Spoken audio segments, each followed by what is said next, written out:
Chapter 1792. You sprained your ankle? Mu Lianfeng was suspicious, and did not immediately believe Liang Xinyue's words. He had a feeling that this woman was up to something. Liang Xinyue looked at Mu Lianfeng pitifully, and continued to say to Mu Lianfeng, "Sir, I really sprained my ankle. It hurts so much. Can you come over and help me?" Mu Lianfeng replied indifferently, "You asked for it. Who else can you blame?" His attitude was very clear. He did not want to talk to her. This could not go on. Mu Lianfeng did not seem like a man who could be seduced so easily. However, Liang Xinyue was not willing to give up just like that. She continued to act coquettishly. "Sir, I don't have any other choice. I'm already injured. What else can I do? Are you just going to let me sit here and do nothing? Aren't you going to help me?" Mu Lianfeng snorted softly. "After I'm done carrying the water, I'll go back and tell your family to come and pick you up." Liang Xinyue opened her mouth. Mu Lianfeng's rejection was too direct. He did not even give her a chance. After Mu Lianfeng finished speaking, his gaze shifted away from Liang Xinyue. He held the bucket in his hand and carried the water. Liang Xinyue saw that Mu Lianfeng was really going to leave her here alone. Actually, her ankle was fine. She had deliberately said that she was injured because she wanted to gain Mu Lianfeng's sympathy and get closer to Mu Lianfeng. Who knew that Mu Lianfeng would be like this? Her plan was completely ruined. Now Mu Lianfeng was really going to leave and not care about her. He was really going to abandon her just like that. Liang Xinyue was suddenly anxious. She felt that she had to be more thick-skinned this time. So she rushed directly to Mu Lianfeng and hugged Mu Lianfeng from behind. After that, she mustered up her courage and confessed to Mu Lianfeng, "Your Highness, I quite like you. I wonder if Your Highness can give me a chance to get to know you better." Mu Lianfeng was slightly stunned. He never thought that Liang Xinyue would be so bold as to come over and hug him. This woman relied on his tolerance, and became more and more unscrupulous towards him. The sense of disgust in his heart grew stronger. Even though Liang Xinyue was Zhao Yun'er's cousin, she didn't hold back this time and kicked her out. Then a splash was heard. It was the sound of someone falling into the water. The person who had fallen into the water was Liang Xinyue, who had been blown out by Mu Lianfeng. Liang Xinyue didn't know how to swim. After falling into the water, she struggled in the water and even shouted, "Help! Help!" Mu Lianfeng subconsciously felt that Liang Xinyue must be faking it this time. So he ignored Liang Xinyue. However, Liang Xinyue continued to struggle in the water. Her entire face was ashen, and she looked like she was in extreme pain. If Liang Xinyue was faking it just now, he would believe it. Kola's ashen face from choking on water didn't look like it was faked. If this went on, someone might die. Although he hated Liang Xinyue, and this woman had the guts to covet him, he didn't want her to die. Mu Lianfeng pondered for a moment, then picked up a bamboo pole from the riverbank and handed it to Liang Xinyue. Then he started to sing. Liang Xinyue said indifferently, "Catch." Liang Xinyue hurriedly grabbed the bamboo pole. Mu Lianfeng then dragged Liang Xinyue to the riverbank. Only then did Liang Xinyue get up. Chapter 1793. She felt that if she had come ashore any later, she would have choked to death in the river. It felt so good to breathe in the fresh air now. Thinking about it, Mu Lianfeng was really ruthless. He didn't show any mercy, and directly kicked her into the river. He didn't have any tender feelings for the fairer sex. Cough, cough, cough. Liang Xinyue coughed heavily a few times and looked pitifully at Mu Lianfeng. She originally thought that Mu Lianfeng would look at her one more time out of guilt.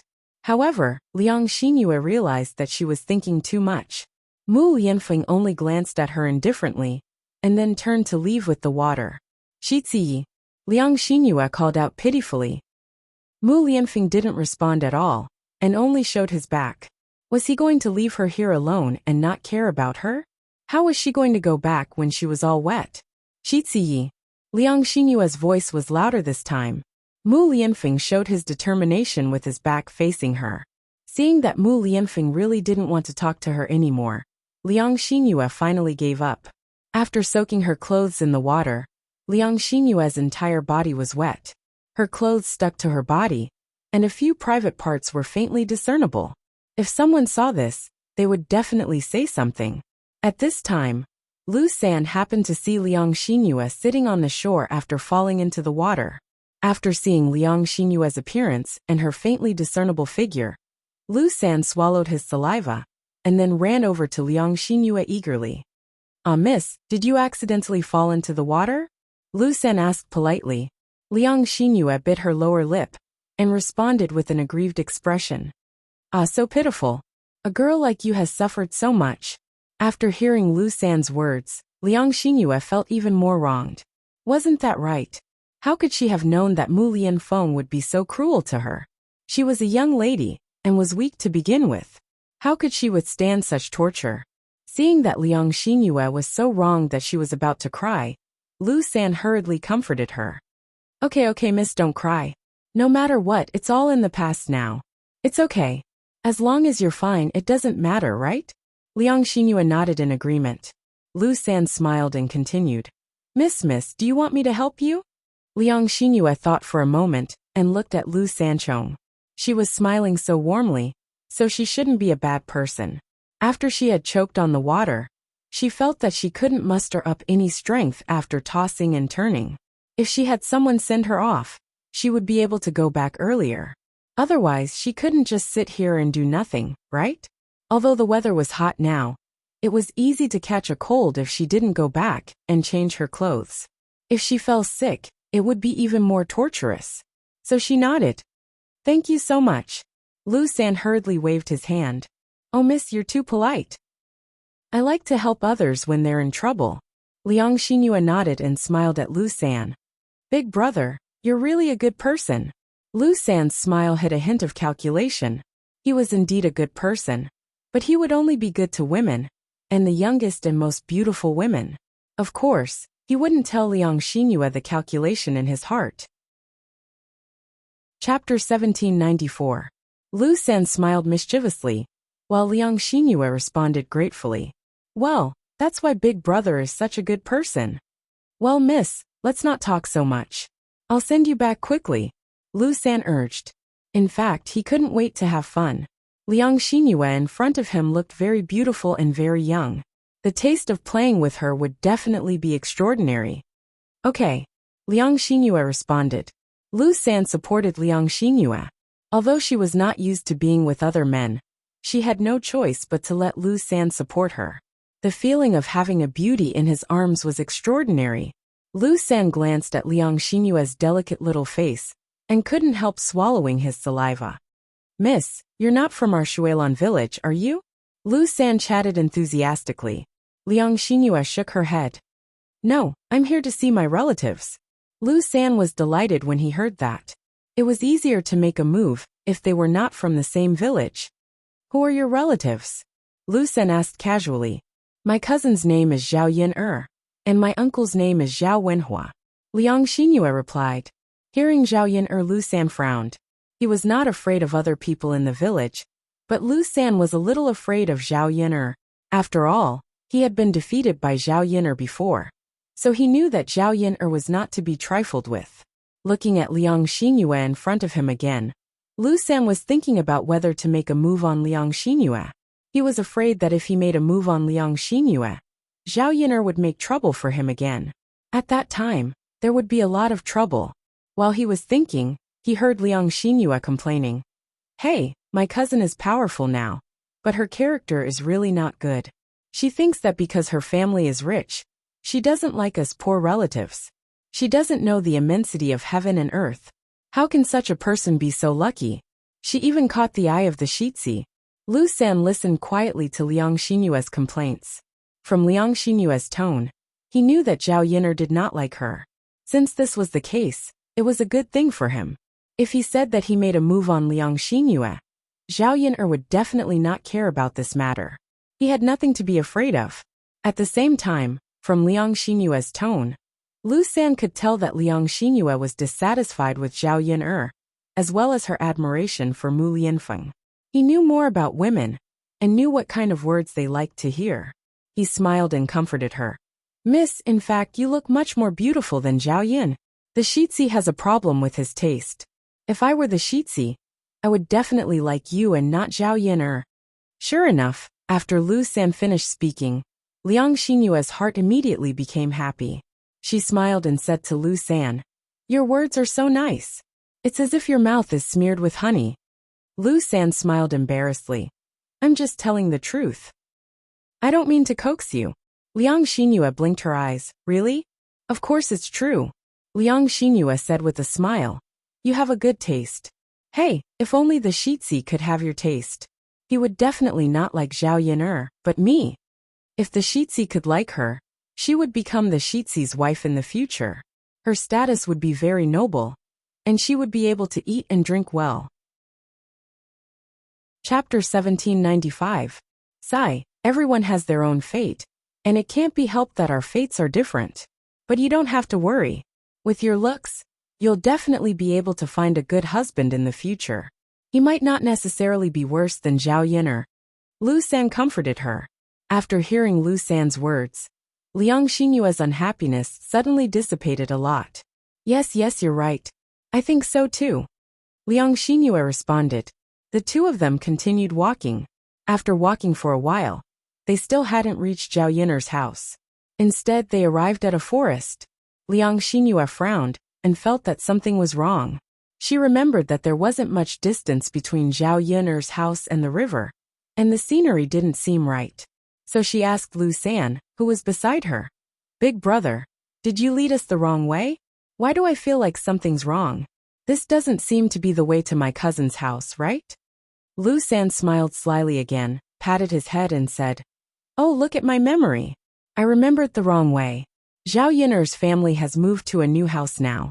This is the way to the old house, so I took you the wrong way."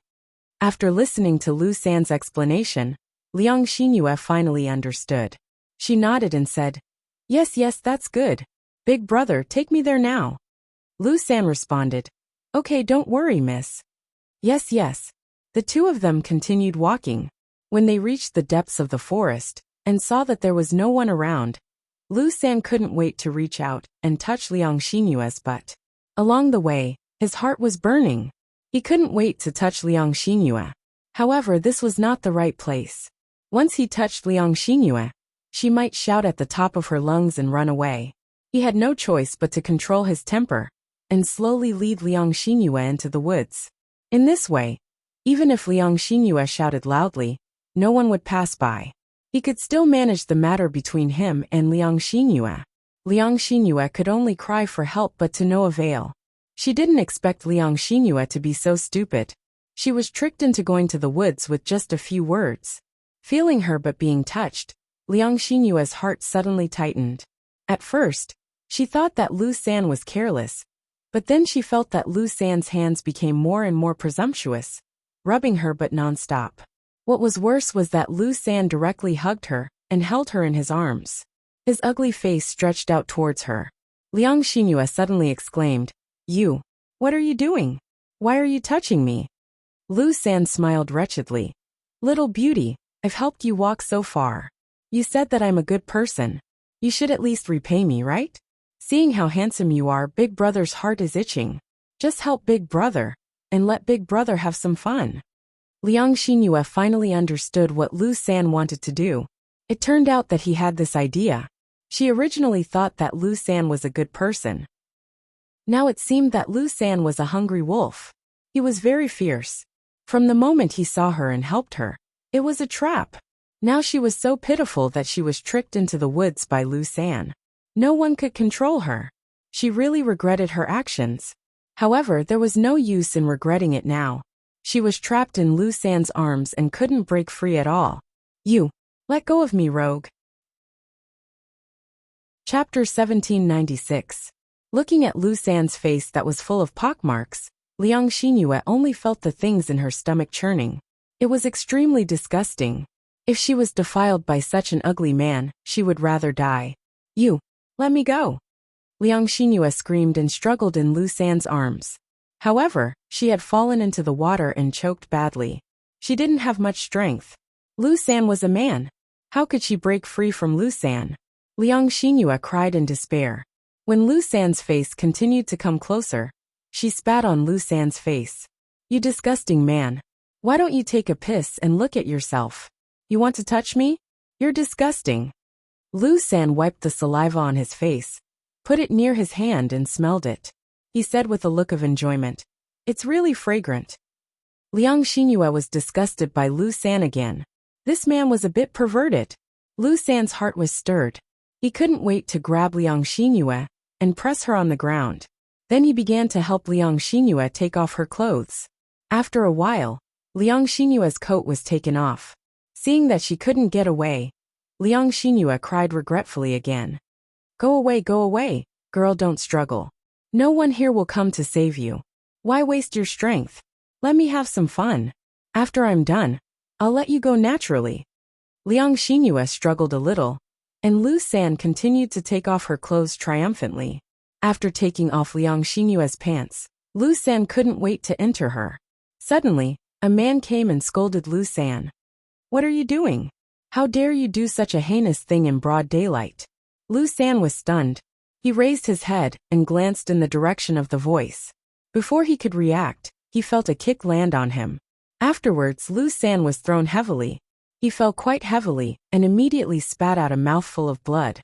Afterwards, Lu San lay on the ground. He was unable to move at all. Lu San and Liang Xinyue, who were lying on the ground, looked at this person at the same time.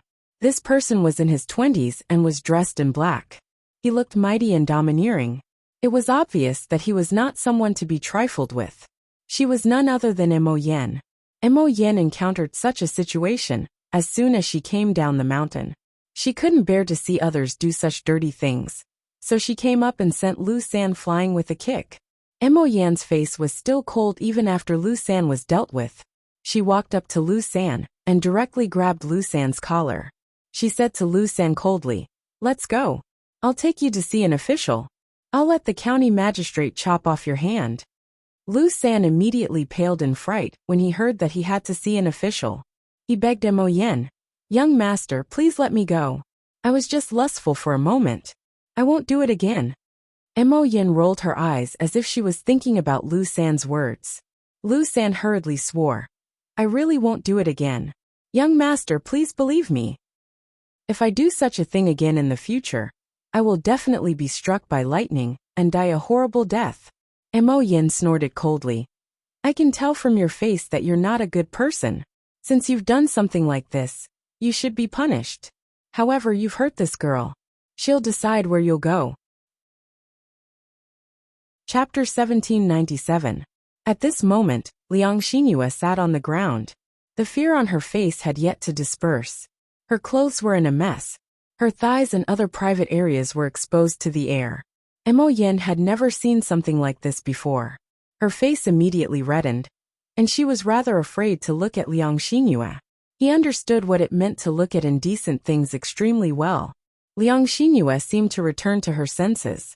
She put on her clothes in a hurry, thinking about how if Mo Yan had not intervened earlier, she probably would have been defiled by Lu San already. Liang Xinyue struggled to imagine the consequences. Her engagement had already been annulled in the first place. This was a shameful matter in the countryside, so it was extremely difficult for her to find a good husband. Now that her body had been defiled, it was basically impossible for her to find a good husband. Fortunately, Mo Yan had saved her, which was equivalent to saving her life. Liang Xinyue looked at Mo Yan gratefully. She could tell with a single glance that Mo Yan was not a simple person, whether it was in terms of appearance or attire. He probably had a good status just like the young master, so she developed a sliver of admiration for Mo Yan. Although Mo Yan could not compare to the young master, he was still worlds apart compared to the rough men of the countryside. At the very least, he could be regarded as extraordinarily handsome. Just looking at him made people feel comfortable. Only after Liang Xinyue covered herself did Mo Yan turn around again. She said to Liang Xinyue, "Miss, this person tried to defile you, so you decide how to deal with him. What do you think we should do now?" Liang Xinyue glanced at Lu San. She ground her teeth in hatred towards Lu San. This man had almost caused her to lose her chastity. How could she let him go so easily? Just when Liang Xinyue made up her mind to report this to the authorities, Lu San looked around and persuaded her. "Miss, I was just lustful earlier. I can guarantee that I won't do it again. Please be magnanimous, and let me go. If they really arrest me, it might not be a good thing for Miss. Young lady, think about it. Although I haven't really done anything to Auntie, it's inevitable that there will be a lot of gossip. When the time comes, it will affect young lady's reputation. I'm a man, so it's fine. But when a lady marries in the future, I'm afraid. It had to be said that Lu San was used to using women's psychology to successfully bully many people. When Liang Xingyue heard this, she felt that what Lu San said was indeed very reasonable. If Lu San was arrested and sent to the officials, although Lu San would be punished by the officials, she would also be implicated at the same time. For her now, how could there be any more rumors? If that happened, she might not be able to get married. She could not bear the consequences. After hesitating for a while, she bit her lip and said to Mo Yen, "Young master, let's just forget about it." Although this person went a little overboard, it was fortunate that young master acted in time and didn't taint me. I'm still at a marriageable age. I don't want people to gossip about me. Mo Yen thought about it and said to Liang Xingyue, "All right then. It's still up to Miss to make the decision. If Miss thinks it's fine, then it's fine." "All right," Liang Xingyue replied weakly. She could not help but glance at Mo Yen. Seeing how handsome and righteous Mo Yen was, she admired him even more. Chapter 1798. Lu San lay on the ground like a dog. He nodded in a hurry. Yes, yes, yes. I definitely won't do it again." "Then piss off." Mo Yen kicked Lu San's butt again. Lu San crawled forward in fright. He wanted to leave as soon as possible, afraid that Liang Xingyue and Mo Yen would go back on their words and send him to the authorities. Before Lu San left, Mo Yen suddenly said, "Wait." Lu San's heart suddenly tightened. He turned around bitterly and asked Mo Yen, "Is there anything else, young master? Don't tell anyone about this. If I find out that you spread any rumors, I'll skin you alive." Mo Yen said coldly, "Yes, yes, yes." Lu San clenched his buttocks tightly. "You can piss off now." Mo Yen urged in disgust. Liang Xingyue looked at Mo Yen rather infatuatedly as she watched Lu San flee in a hurry, completely devoid of his previous arrogance. As if she could sense Liang Xingyue's scorching gaze, Mo Yen felt uncomfortable. Clearing her throat, Mo Yen said to Liang Xingyue, "Miss, you have to be careful next time. There are many bad people in this world, so don't fall into their traps. Fortunately, I just happened to pass by today, or..." Liang Xingyue thanked her in a hurry. "Thank you for saving my life, young master. I'm unable to repay you." Mo Yen waved her hand. "I'm not asking you to thank me. I'm just giving you a reminder. Don't come to a place like this with a stranger, just in case they have thoughts about you." Liang Xingyue said in a hurry, Yes, yes, I understand. Thank you for your reminder, young master. I definitely won't do it again." Mo Yen replied, "Since there's nothing else, I'll be leaving first. Until we meet again." Liang Xingyue immediately became rather reluctant to part with Mo Yen when she saw that she was about to leave. She had finally found an opportunity to hook up with a rich husband. So how could she give it up so easily? "Young master, may I know your name? You saved me, so I should at least know who young master is, right?" Liang Xingyue asked shyly. Mo Yen originally felt that there was no need to tell her, but when she saw how eager Liang Xingyue was, she said, "Mo Yen." Liang Xingyue repeated it in her heart, and felt that it was very pleasant to hear. "I'm leaving," Mo Yen said again. Liang Xingyue immediately pretended to be pitiful and said, "Young master, I don't even know where I am right now. I'm not from this village, so I don't know the way. I wonder if young master can take me away?" Mo Yen studied Liang Xingyue, and only then did she understand.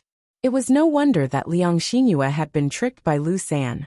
She probably did not know the way, nor did she know that Lu San was a bad person, which was why she had been brought here. "Young master, can you take me away? I'm afraid I'll come across some bad people along the way." Liang Xingyue bit her lip and looked at Mo Yen pleadingly. Mo Yen thought about it. Since she had saved Liang Xingyue, leaving Liang Xingyue here really was a little unreasonable. If Liang Xingyue encountered any danger, she would feel very guilty, so she nodded and asked casually, "May I ask where you're going?" "I'm not from this village, so I don't know the way very well. Chapter 1799. Mo Yin could not help but sigh inside when she heard Liang Xinyu say that she was Zhao Yiner's cousin. It looked like she had saved the right person. He might not have known about other people's families, but he did know about Zhao Yiner's family. He replied to Liang Xinyu, I know. I was just about to go. Really? Liang Xinyu blinked her eyes in some excitement. Yep. Although she was unable to guess the relationship between Mo Yin and Zhao Yiner, Liang Xinyu was still extremely excited. The two of them headed towards Zhao Yiner's home under Mo Yan's lead. They arrived at Zhao Yiner's home before long. Wu Zhenju hurried over when he saw Liang Xinyu return soaked. He asked nervously, Oh my Yuer, what happened to you? Did you fall into a ditch? Liang Xinyu glanced at Mu Lianfeng and answered pitifully. Yep. I fell into the river. I almost drowned. Wu Zhenju was so scared that her face turned pale. She patted her chest and reprimanded Liang Xinyu. I say, you wretched girl, why did you run to the river? Liang Xinyu only felt even more wronged. Wasn't she trying to get close to Mu Lianfeng? When her mother saw Mu Lianfeng and returned to the Liang family, she constantly urged her to find an opportunity to seduce Mu Lianfeng. Who would have thought that something like this would happen? She had almost lost her life. Liang Xinyu was originally rather unwilling to give up. She wanted to continue seducing Mu Lianfeng, but now that she had met Mo Yin, Liang Xinyu felt that Mo Yin was rather good. She felt that Mo Yin was not bad either. The chances of seducing Mo Yin were much higher than seducing Mu Lianfeng. She might as well change her target. Why did she have to do those impossible things? Mother, I don't want to do this either. Isn't this? Liang Xinyu looked at Mu Lianfeng and meowed a few times. Wu Zhenju immediately understood and didn't say anything more. Hence he hurriedly said, All right. It's good that you're fine now. Look at you, you're all wet. Hurry up and change your clothes. Don't catch a cold. Liang Xinyu mumbled. Mother, I don't have any. We're not at home. Where would I get clothes to wear? Wu Zhenju urged Zhao Yiner, who was at the side. Yiner, go find a change of clothes for you wear. Although Zhao Yiner was rather displeased with the way Wu Zhenju spoke to her, she knew that Liang Xinyu would catch a cold if she didn't change into clean clothes when she saw how wet she was. If she didn't even lend her clothes, she would seem too stingy. Zhao Yiner nodded in response. She glanced at the clothes hanging on the bamboo pole to dry. She had changed out of them after bathing yesterday. The weather today was very hot, and the clothes would be dry after a few hours outside in the sun. Zhao Yiner walked over and touched them. They were indeed dry. Zhao Yiner took them off the pole, and then walked over to Wu Zhenju and Liang Xinyu with the clothes. She handed them to them. Here, these are the clothes. Cousin Yuer, go change in the room. Wu Zhenju's face immediately sank when he saw the clothes in Zhao Yiner's hands. Yiner, why did you bring clothes like this for Yuer to wear? Chapter 1800. Wu Zhenju muttered. Yiner girl, you gave Zir a nice set of clothes. Why did you give Yuer such coarse clothes to change into? They're both your cousins, so you can't be biased. You have to give Yuer a nice set of clothes to change into, right? Zhao Yiner's mouth twitched. She thought that Wu Zhenju was scheming something, but it turned out that he was thinking about this. Sure enough, she couldn't understand his weird brain circuits. Could it be that she was easy to negotiate with and easy to bully? Was that why these people came to provoke them again and again? You think the clothes are too shabby? I have to give you a set of expensive clothes? Of course. Yiner girl, Yuer and Zir are all your cousins. As their cousin, you can't be too biased. Let's not talk about expensive clothes. You can't give me these coarse clothes. Wu Zhenju's tone was still full of dissatisfaction. Zhao Yiner came forward and snatched the clothes from Wu Zhenju's hands. Then she glanced at Wu Qingzhu unhappily and said coldly, You don't have to wear it if you don't want to. I'm too lazy to lend it to you. After Zhao Yiner snorted coldly, she turned around and went into the house with the clothes. She didn't even look up. Wu Zhenju was stunned. He didn't expect Zhao Yiner to do this. This. Yiner girl, what do you mean by this? You didn't give Yuer a change of clothes. What if she catches a cold? Wu Zhenju shouted anxiously at Zhao Yiner's back. However, Zhao Yun'er did not pay attention to her at all and walked straight ahead. Wu Zhenju was petrified for a moment. So she suffered a double loss? She didn't have any good clothes, so Zhao Yun'er didn't even lend them coarse clothes. After being unlucky in front of Zhao Yun'er, Wu Zhenju's eyes fell on Liang Jinxiao. He complained to Liang Jinxiao. Eldest sister, look. Why is your Yun'er girl like this? I'll be honest, she has this kind of attitude. Liang Jinxiao was very tired. He didn't understand why his second sister-in-law liked to cause trouble and say these things. Zhao Yun'er didn't have a good impression of the Liang family. Now she hated the Liang family even more. Now, old Madame Liang was a sensible person, so she reprimanded Wu Zhenju, second daughter-in-law. It's already good that Yun'er is willing to lend her clothes. You're still being picky, how can she be happy? You're in the wrong. Mother, it's Yun'er girl who is biased. Look at the clothes she lent to Zier girl. And look at the clothes she lent to Mayu girl. It's like heaven and earth, okay? That's also her business. She can borrow whatever clothes she wants. Why are you thinking about other people's things? Don't take everything for granted. Old Madame Liang's eyes sharpened. She couldn't stand Wu Zhenju's unreasonable behavior. Why didn't the Liang family have any sensible people? They didn't want to help Zhao Yun'er's family. Instead, they made trouble. The more they acted like this, the more Zhao Yun'er disliked them. How could she still like the Liang family? Wu Zhenju, shut up. Looking at Liang Xinyue's wet clothes, he couldn't do anything. She had to change her clothes. Chapter 1801. I originally wanted to get you clothes that were as pretty as Zier's. Who knew? Wu Zhenju replied embarrassedly. He looked at Liang Xinyue's dissatisfied expression. Mother, you really don't say what you should say and say what you shouldn't. Look at what's happening now. Liang Xinyue did not hide her complaints at all. Liang Jinxiao sighed slightly as she watched from the side.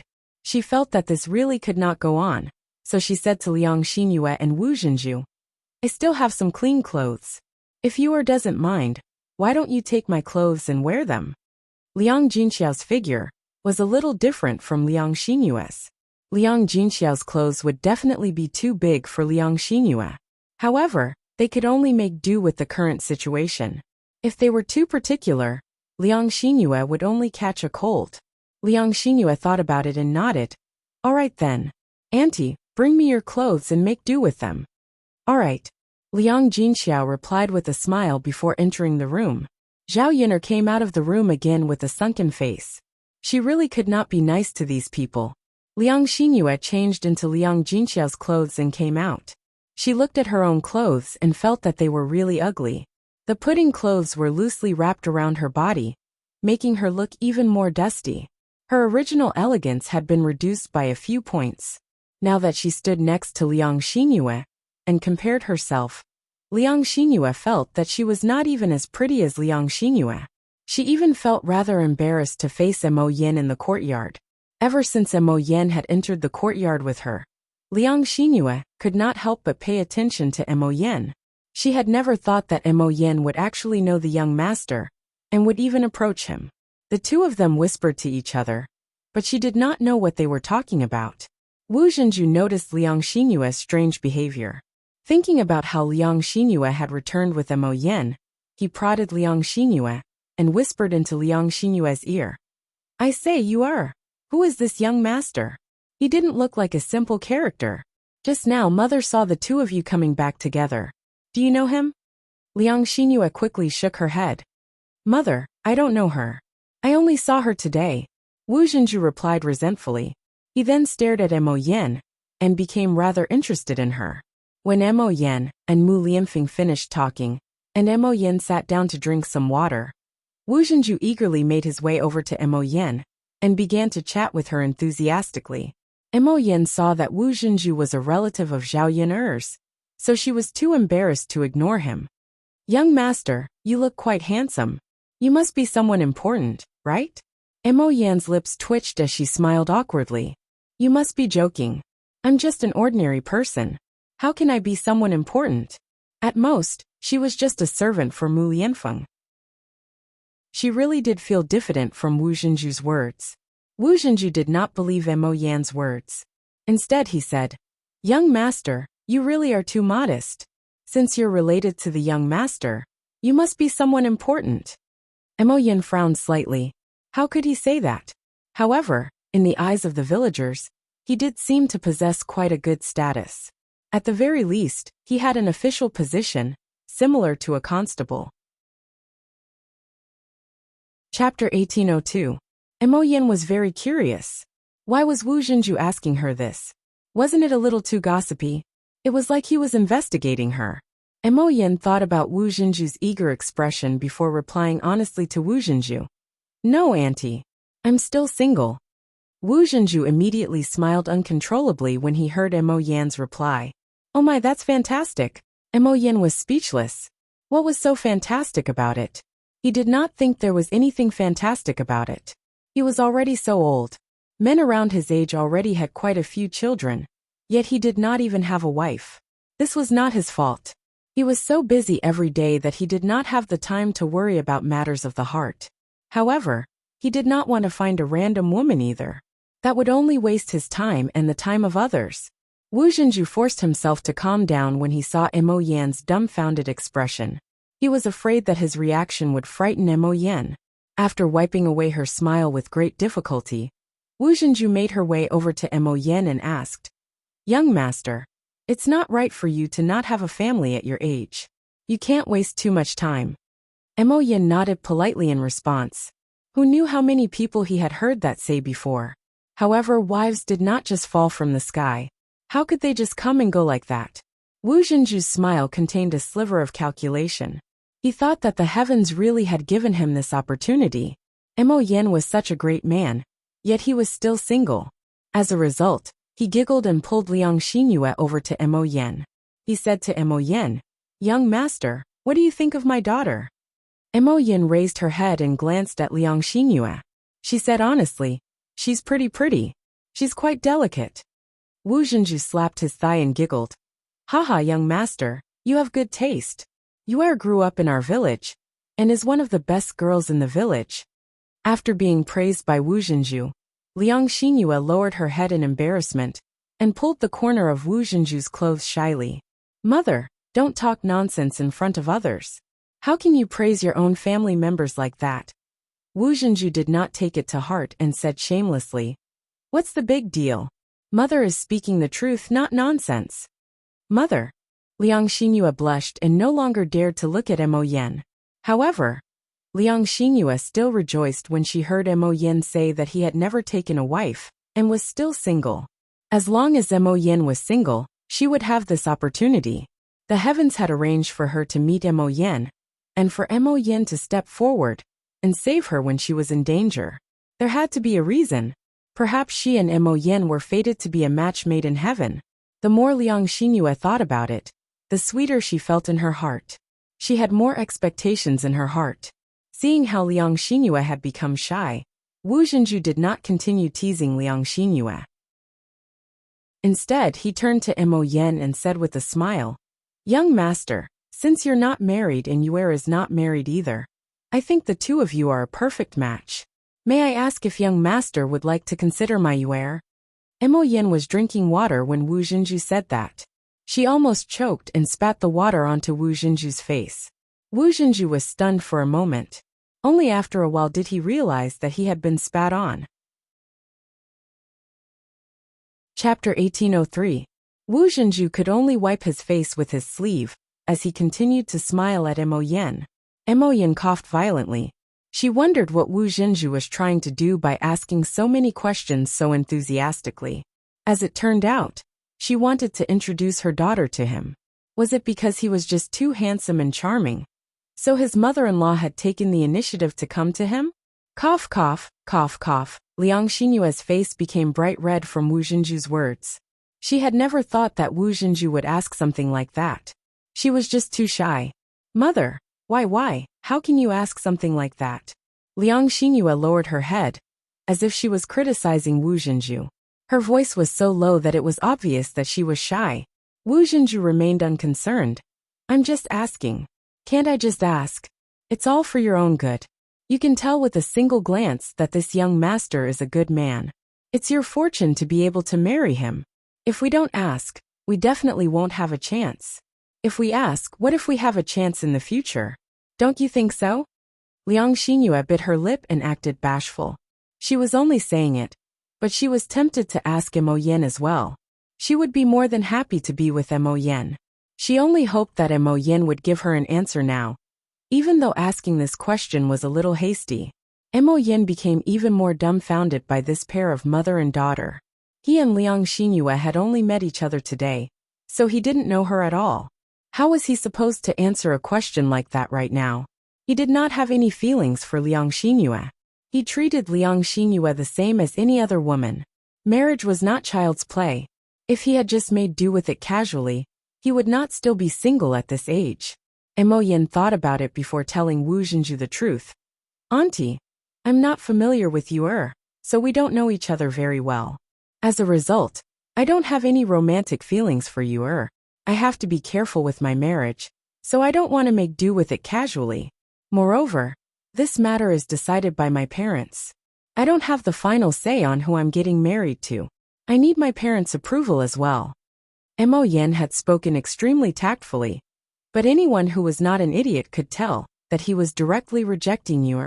Wu Zhenju suddenly felt a sense of loss in her heart. Such a man with such good conditions was probably out of her league. She could understand. After all, Mo Yen was quite pretty and came from a decent family. How could she fall for a country girl?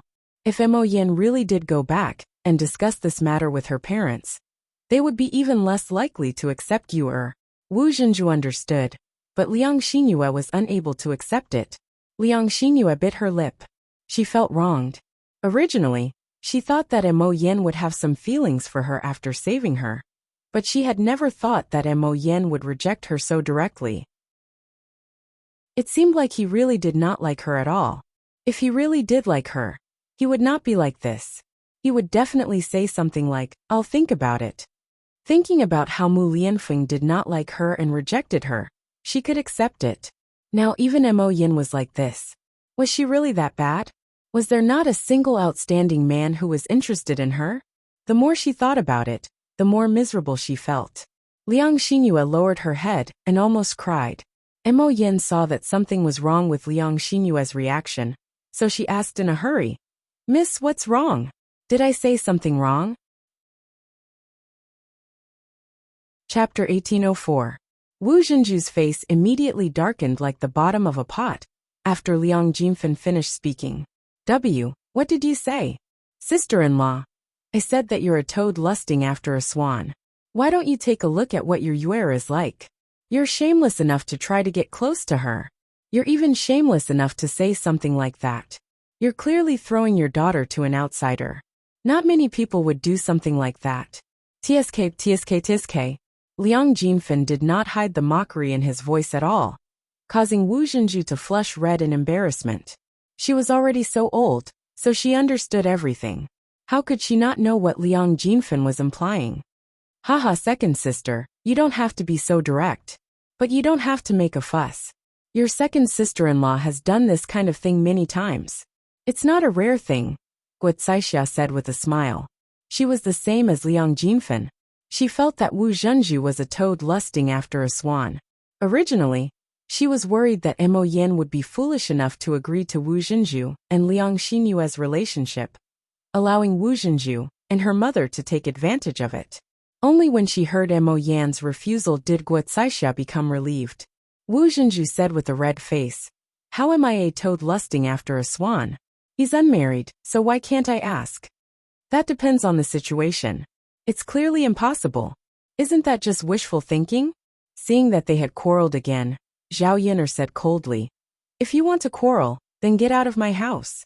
You're so annoying." The three women only calmed down when they saw Zhao Yin'er's ugly expression. They were afraid that Zhao Yin'er would really get angry and chase them out. It was still very hot right now. If they went back at this time they would get heat stroke. Mo Yen saw the displeasure on Zhao Yin'er's face. Thinking about how this matter seemed to have arisen because of her, she became rather worried that Zhao Yin'er would blame her for this, right? "Aunts, please don't hurt your friendship because of me. I'm not saying this because of Miss Yuer's identity.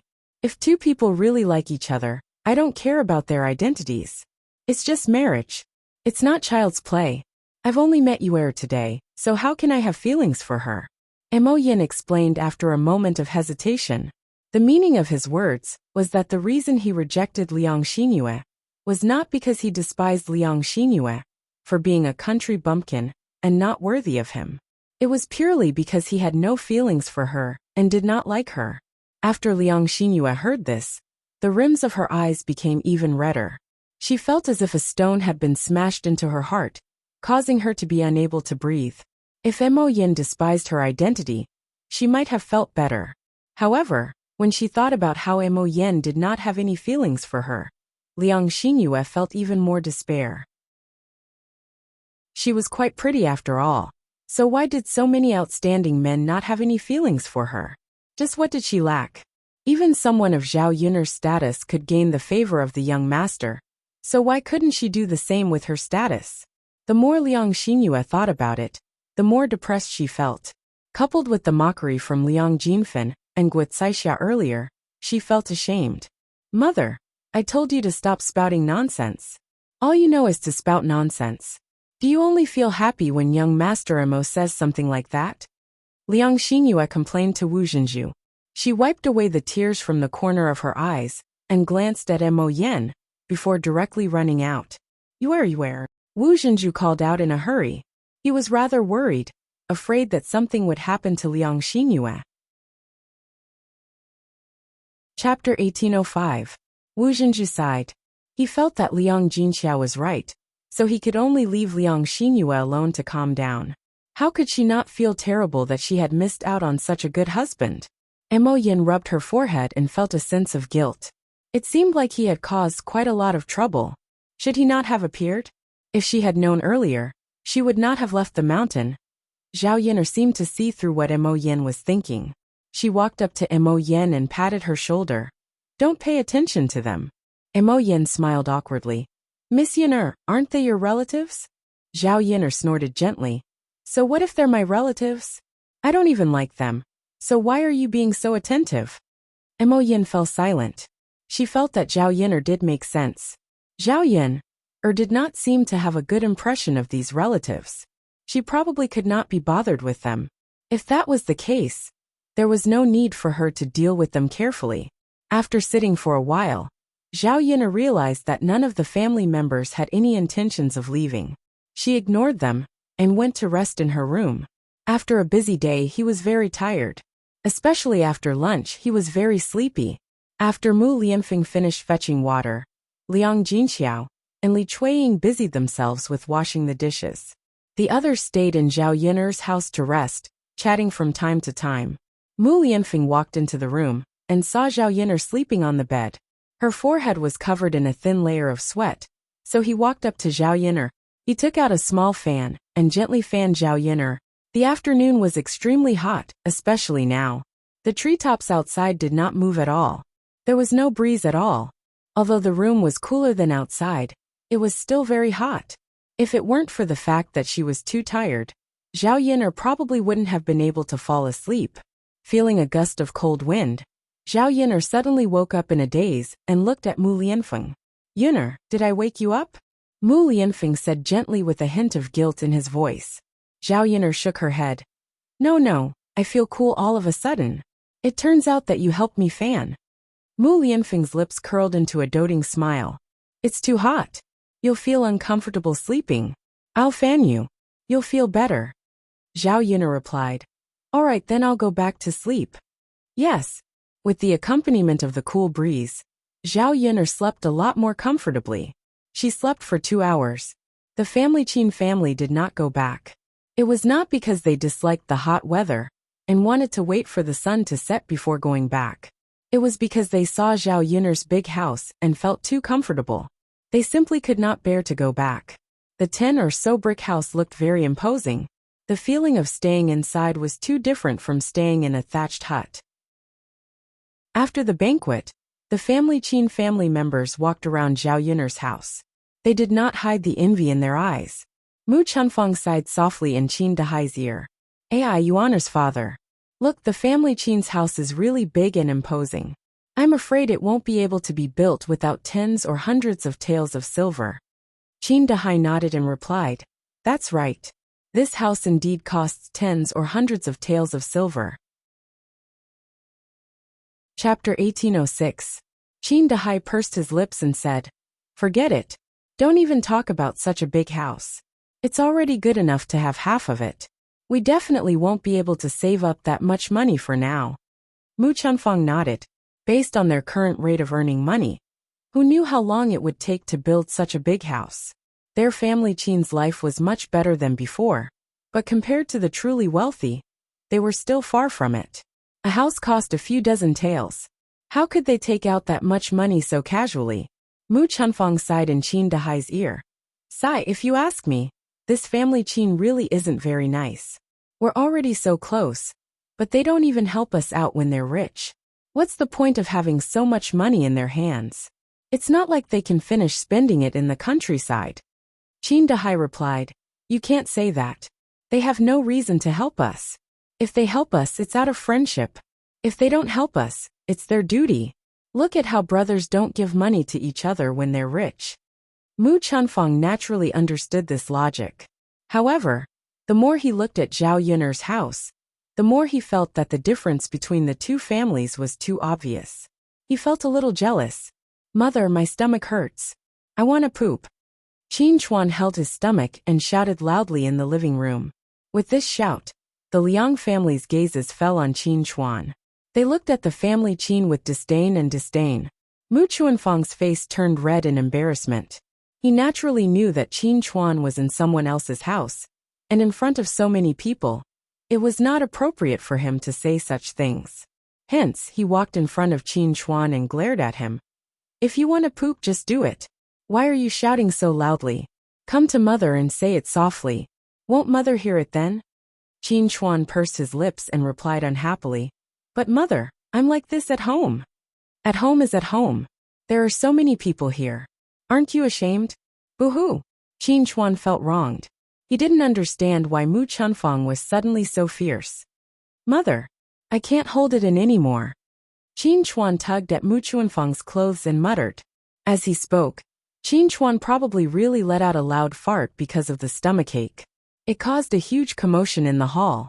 When the Qin family members heard Qin Chuan's fart, they were shocked by this sudden fart.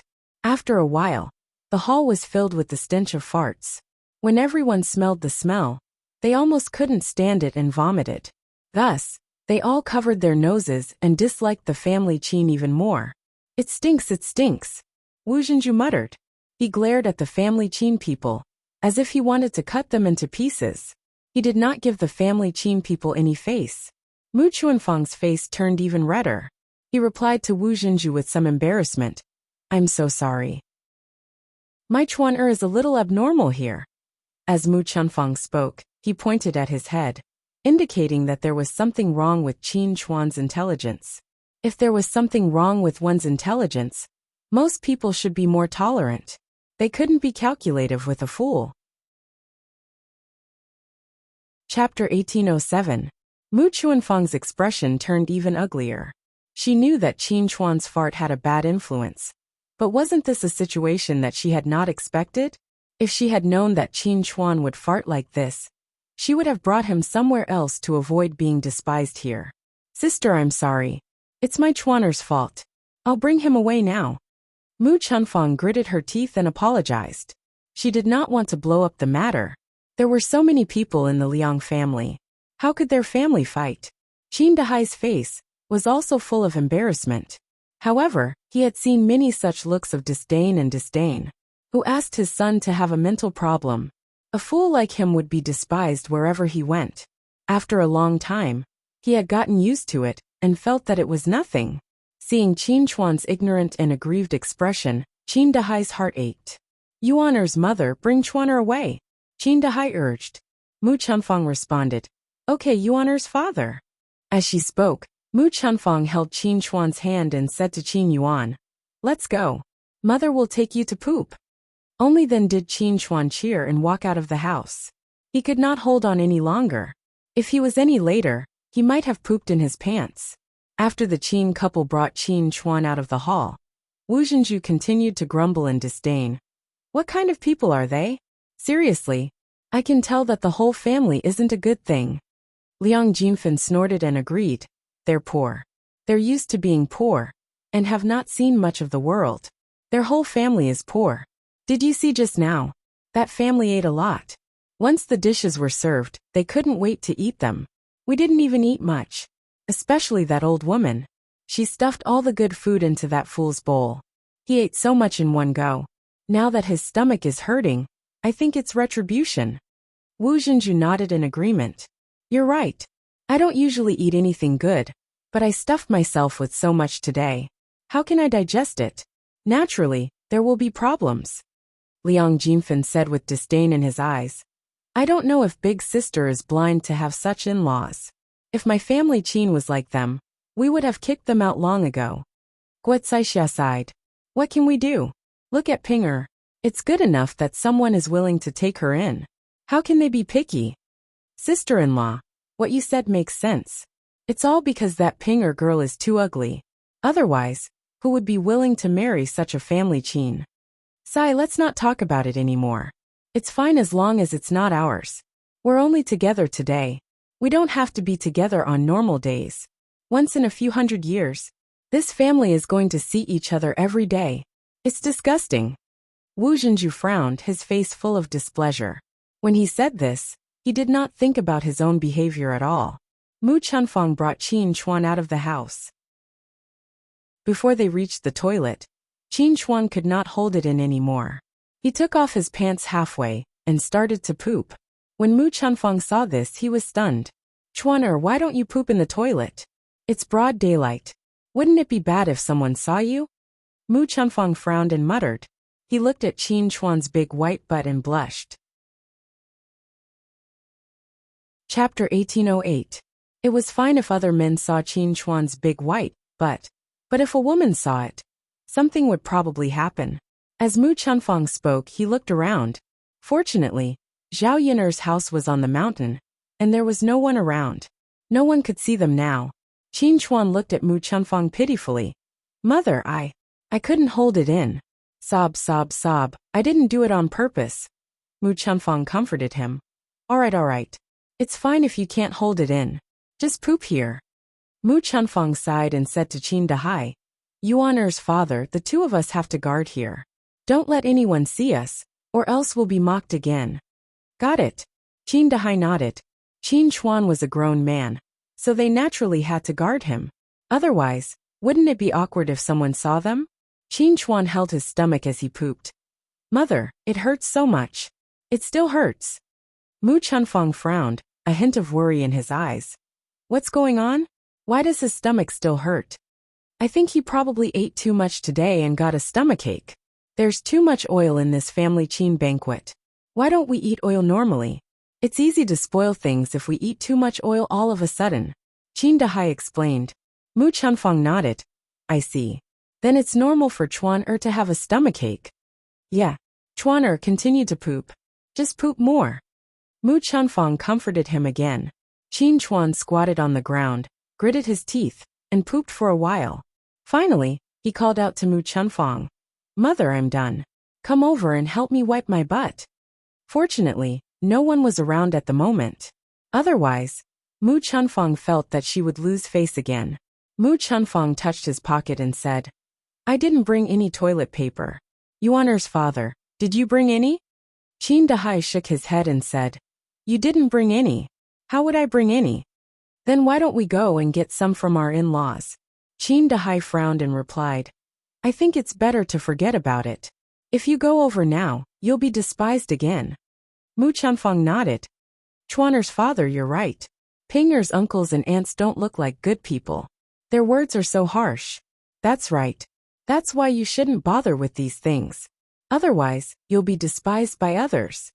Mu Chunfang nodded and looked around. It was summer, and the surroundings were filled with thick leaves. She walked over to Qin Chuan and wiped his butt with a few leaves. She must have hurt Qin Chuan. Qin Chuan grumbled. Mother, be gentle, be gentle. It hurts so much. This thing hurts my butt. Mu Chunfang grumbled. All right, just make do with it. What else can you do? Only the tree leaves can wipe your ass. You can't not wipe it, right? Qin Chuan responded with an aggrieved expression. After Qin Chuan was done, Wu Zhenju's stomach also started to hurt. She also ate a lot for lunch today. Now her stomach was hurting just like Qin Chuan. I can't take it anymore. My stomach hurts too. I need to go to the toilet. He's probably still in the toilet. Wait a moment. Liang Jinhui nagged. Wu Zhenju gritted her teeth and responded. She couldn't possibly squeeze with Qin Chuan now, right? Chapter 1809. After venting, Wu Zhenju's entire body felt much more comfortable, and her body also relaxed. Wu Zhenju heaved a sigh of relief. After he was done, he got up from the latrine, fastened his pants, and walked out of the latrine. As he walked, Wu Zhenju suddenly felt that something was wrong. He seemed to have stepped on something sticky. It would have been better if he didn't look, but when he did, he was almost disgusted, because what he saw when he lowered his head was none other than a disgusting pile of poop. The poop was still wet. It was obvious that he had just pooped not long ago. Wu Zhenju clutched his chest and almost vomited. He hurriedly rubbed his feet on the grass a few times, and only stopped when it was almost clean. He couldn't help but curse. What kind of person is this? Who is so disgusting to poop here? Why didn't he use the latrine when there was a latrine? Did he purposely let someone step on it? After he was done cursing, Wu Zhenju's eyes darted around. He thought that no one would do such a disgusting thing. Normal people would definitely go to the latrine, except for abnormal people. He suddenly realized that Qin Chuan, that idiot, had just pooped. It seemed like it could only be him. At the thought of this, Wu Zhenju felt like he couldn't vent his anger. She already disliked the family Qin people, and now that they had made her feel disgusted, she couldn't wait to teach them a lesson. Wu Zhenju couldn't suppress the anger in his heart. He angrily ran towards Zhao Yiner's house. The moment he saw Qin Chuan, he went up to him and spat at him. When the family Qin people saw this situation, they couldn't remain calm. They had already tolerated the Liang family enough, but they couldn't bully them to this extent, right? What are you doing? Mu Chunfang only asked coldly.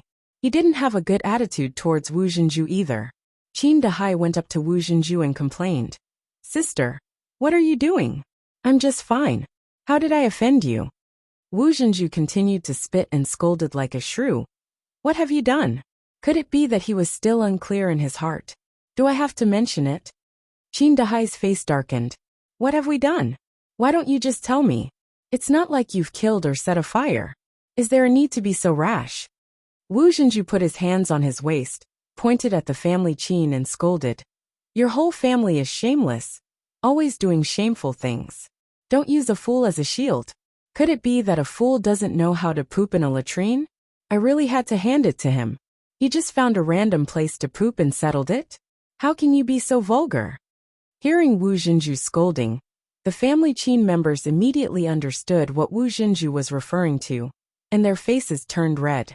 Although Mu Chunfang was a little embarrassed, he still said stubbornly, So what? Our Chuaner didn't do it on purpose. He couldn't hold it in halfway, so he pooped. This matter doesn't affect you, so why are you so angry at us? Qin Dahai agreed. That's right.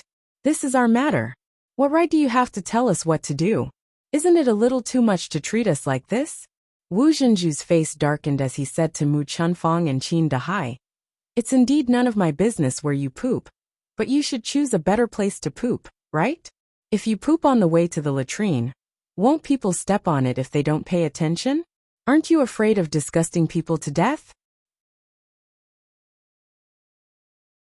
Chapter 1810. The Qin couple looked down and saw that Wu Zhenju's feet were indeed stained with some feces. There was still some feces on his feet that had not been wiped clean. They immediately blushed with guilt. Wu Zhenju did not let them off and continued to scold. What kind of family are you? You're not presentable, yet you still dare to come out and embarrass yourselves. Qin Dahai was embarrassed. Even so, he could not say that about their family, right? What right did Qin Chuan have to scold their entire family for what he did? Mu Chunfang was originally holding back, but when he saw that Wu Zhenju's scolding was getting more and more vicious, he gritted his teeth in anger and scolded back. Our Chuaner did not do it on purpose. Who asked you to be careless? What a waste of your eyes. I think you're more like blind. Wu Zhenju was so angry that his body trembled. Who are you calling blind? Who else could I be scolding? Of course it's you. Mu Chunfang also spat on the ground. All right, who do you think you are? How dare you scold me? See if I don't come over and teach you a lesson. Wu Zhenju rolled up his sleeves and looked like he was about to fight.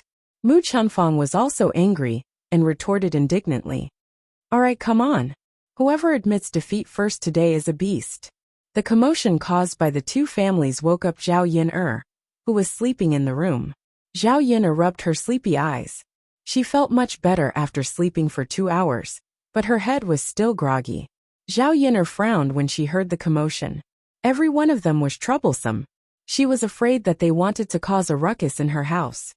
Yin-er, do you want to sleep for a while more? Mu Lianfeng whispered into Zhao Yin-er's ear. Zhao Yin-er shook her head. There's so much noise outside. How can I sleep? Mu Lianfeng sighed slightly. He had a headache dealing with Zhao Yin-er's extreme relatives. Thinking of what Liang Xinyue had done to him today, Mu Lianfeng still felt very uncomfortable in his heart. He did not intend to tell Zhao Yin-er about this matter. He was afraid that it would make Zhao Yin-er unhappy. As long as he knew in his heart that he could not have any thoughts about other women, no one could replace Zhao Yin-er in his heart. It's better if we don't interact with these relatives in the future, Mu Lianfeng muttered. Zhao Yin-er nodded. If she could walk less, she naturally didn't want to have any contact with these weirdos. Zhao Yin-er tidied up and walked out of the house. When she saw Wu Zhenju and the family Qin people fighting, Zhao Yin-er raised the cup on the table and smashed it at the feet of Wu Zhenju and the Qin couple. Then, she warned them in a cold voice. All of you get out of here. Don't forget that this is my house. Wu Zhenju and the Qin couple were shocked. They subconsciously jumped away when the cup fell to the ground. Wu Zhenju patted her chest in shock. If she hadn't jumped in time just now, the cup would have smashed directly on her body. They looked at Zhao Yin-er in fear. Zhao Yin-er's eyes were cold. Before they could speak, Zhao Yin-er repeated, It's getting late. The banquet is over, and the sun is setting. I think you should go back. This was a direct gesture to chase them away. Zhao Yin-er thought that the house would be quieter after these people left. Chapter 18:11. The Qin couple pursed their lips. That, Yin-er, Ping-er and Yuan-er haven't come back yet. We have to wait for her to come back before we go back together. Zhao Yin-er replied angrily. That's your business. You can go out and wait. My house can't accommodate these big Buddhas. Her attitude was very obvious. There was no room for discussion. They had to leave now. The Qin couple looked at each other. They originally wanted to talk to Zhao Yin-er nicely. Zhao Yin-er shouldn't be too difficult. Now seeing Zhao Yin-er's attitude, they knew that Zhao Yin-er wouldn't agree no matter what they said. The Liang family was even more embarrassed. Liang Jinshun stood up and said, Okay. It's almost time. Let's go back. With Liang Jinshuan's words, the others followed suit. It was indeed not early. Even if they didn't want to go back, they couldn't stay at Zhao Yin-er's house for long. There was no point in wasting time. They couldn't stay at Zhao Yin-er's house for the night. That husband about mother. Guo Caixia pointed at old Madame Liang. They had discussed before and arranged for old Madame Yang to stay at Zhao Yin-er's house for a period of time. Liang Jinshun glanced at old Madame Yang, and then discussed with Zhao Yin-er. Yin-er, can your grandmother stay at your house for a period of time? It's very hot in our thatched hut. At night, the mosquitoes are very noisy. Your grandmother can't sleep well every night. She can't lift her spirits. She said that she felt much better after sleeping at your house last night. So we, as her children, think that if your grandmother stays at your house for a period of time, her health may be much better. When summer is over, we will take your grandmother back. She won't stay here forever. Zhao Yin-er heard Liang Jinshuan's words and glanced at old Madame Liang. Old Madame Liang lowered her head and looked a little lonely. How could she not know that her uncles and aunts only felt that her grandmother was a burden? Now they wanted to abandon her family as much as possible. Zhao Yin-er thought for a while. If old Madame Liang was a troublemaker, she naturally wouldn't stay. But after meeting her several times, she felt that old Madame Liang was an amiable old lady. She was good to her. After thinking for a moment, Zhao Yuner agreed. All right then, Grandma will stay at my house for a while. Wu Zhenju and Guo Caixia both heaved a sigh of relief, as if they had just gotten rid of a burden. These people's reactions naturally fell into Zhao Yuner's eyes. Zhao Yuner secretly sighed. They were all unfilial people. Their parents worked hard to raise them, but when they were old, they didn't know how to treat them well. Old Madame Liang looked at Zhao Yuner with a touch of guilt in her eyes. After all, she might disturb Zhao Yuner's family in the coming days. Zhao Yuner didn't think much of it. One more person was just one more mouth to feed. There were so many people at home who could help with the trivial matters on a daily basis. Liang Jinshun smiled and said, That's good. Yuner girl, then we'll go back first. Okay. Seeing that the weirdo was about to leave, the cold light in Zhao Yuner's eyes receded. Seeing that the Liang family was about to leave, the family Qin people suddenly became anxious. They wanted to delay and not leave, but when the others left, they didn't have the intention to stay. Chapter 1812. The Qin couple's face revealed a trace of embarrassment. They smiled embarrassedly and said, Little Yuner, just let us wait a little longer. Although the sun is setting outside, it's still very hot.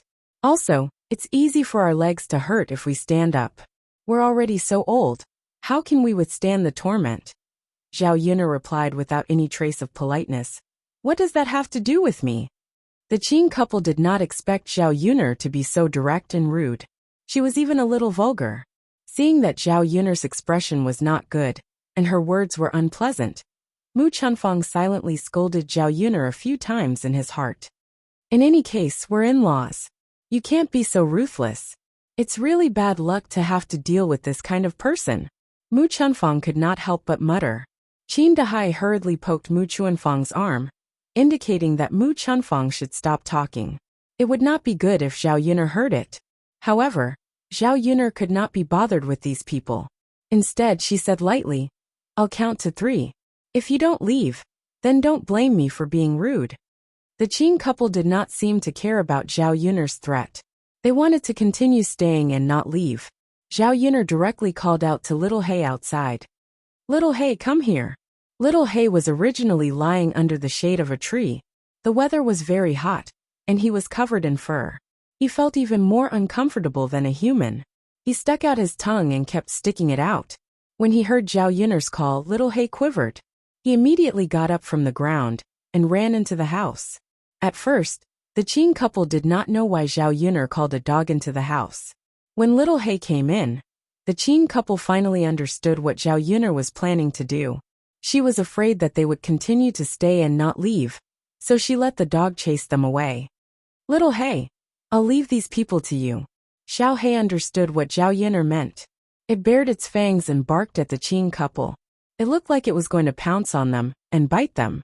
The Qin couple was shocked, while Qin Chuan was so scared that he hid behind them and almost cried. If this continued, their family would be bitten by dogs. Hence, the Qin couple pulled Qin Chuan along and ran out of Zhao Yuner's house. Seeing them slip away so quickly, Zhao Yuner's lips curled into a mocking smile. She really refused a toast only to be forced to drink a forfeit. Previously, he had spoken nicely and ignored her, but now she had to escape in such a sorry state. Perhaps some people were masochistic in nature. After the Liang family and the rest of the family left, the hall of Zhao Yuner's house became empty, and the house became much quieter. Outside the house, Liang Jinyu had already helped Zhao Yuner prepare the bowls and chopsticks. The kitchen was also tidied up. Now that the sun had set, and the family Qin people had gone back, Liang Jinyu bid farewell to Zhao Yuner's family. Mother, big sister, it's getting late. I'll go back too. Wait, auntie. Zhao Yuner called out to Liang Jinyu. Yuner, what's wrong? Auntie, there are a lot of leftovers from my family's banquet. Take some back. Liang Jinyu hurriedly waved her hand. Yuner, I can't. Chapter 1813. Liang Jinxiao chimed in. Little sister, Yuner is right.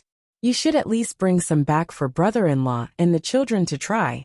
Liang Jinyu frowned and seemed to be in a dilemma. For so many years, she was not used to taking advantage of others, so she generally did not accept gifts from relatives. Zhao Yin'er knew Liang Jinyu's temperament and said, "Little aunt, actually, if you don't take it, my family won't be able to finish it. In this weather, leftovers can't be kept for long and will easily go bad." After listening to Zhao Yin'er's words, Liang Jinyu thought for a moment. Just now, when she helped Zhao Yin'er clean up the house, she saw that there were indeed a lot of leftovers in the kitchen. Zhao Yin'er's family did not have many people. Even if she gave some to other relatives, it would probably take 2 or 3 days to finish it. In this weather, how could leftovers be kept for 2 or 3 days? After one night, they would probably go bad. If she refused to accept it, then wouldn't the leftovers in Zhao Yin'er's house go to waste? Liang Jinyu thought for a moment and finally nodded. "Okay, Yin'er, make some for me." "Okay." Zhao Yin'er's mouth curved into a satisfied smile. Fortunately, Liang Jinyu was enlightened, so she did not have to waste her words to persuade her. After entering the kitchen, Zhao Yin'er picked some more meat. She knew that people in the countryside generally liked to eat meat, so she could make those vegetarian dishes at home. Now that Liang Jinyu's family planted a lot of land and did a lot of work, children and adults should eat more meat. With enough oil, they would be able to work hard. However, Liang Jinyu was really poor. It was good enough that the family could eat enough. They could only eat meat during festivals. When Zhao Yin'er came out with a big bag of meat, Liang Jinyu could not help but sigh. "Yin'er, you've made too much, right?" "Not much. I still have a lot left at home.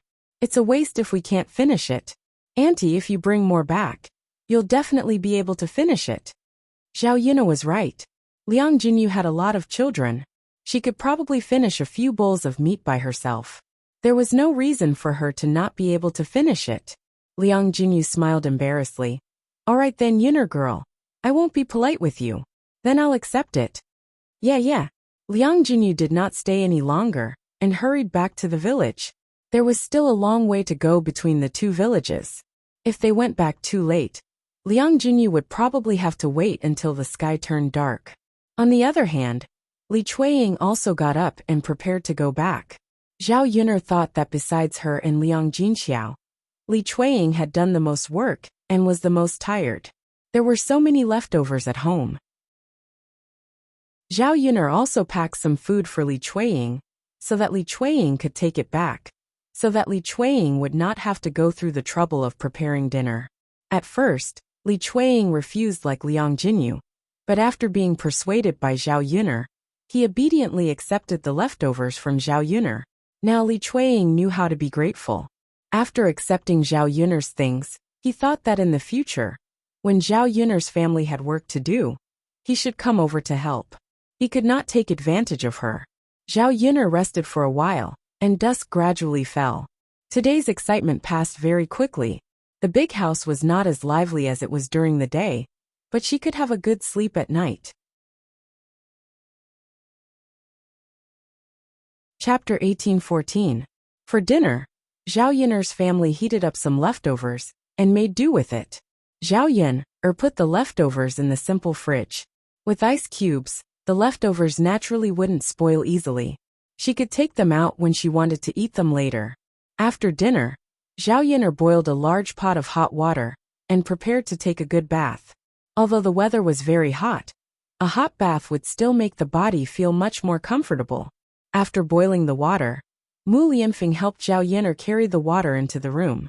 "Yin'er, let me help you bathe?" Mu Lianfeng asked, his eyes flashing with a hint of calculation. Zhao Yin'er's face suddenly turned red, thinking that she was hallucinating. "Did Mu Lianfeng say that? You're helping me bathe?"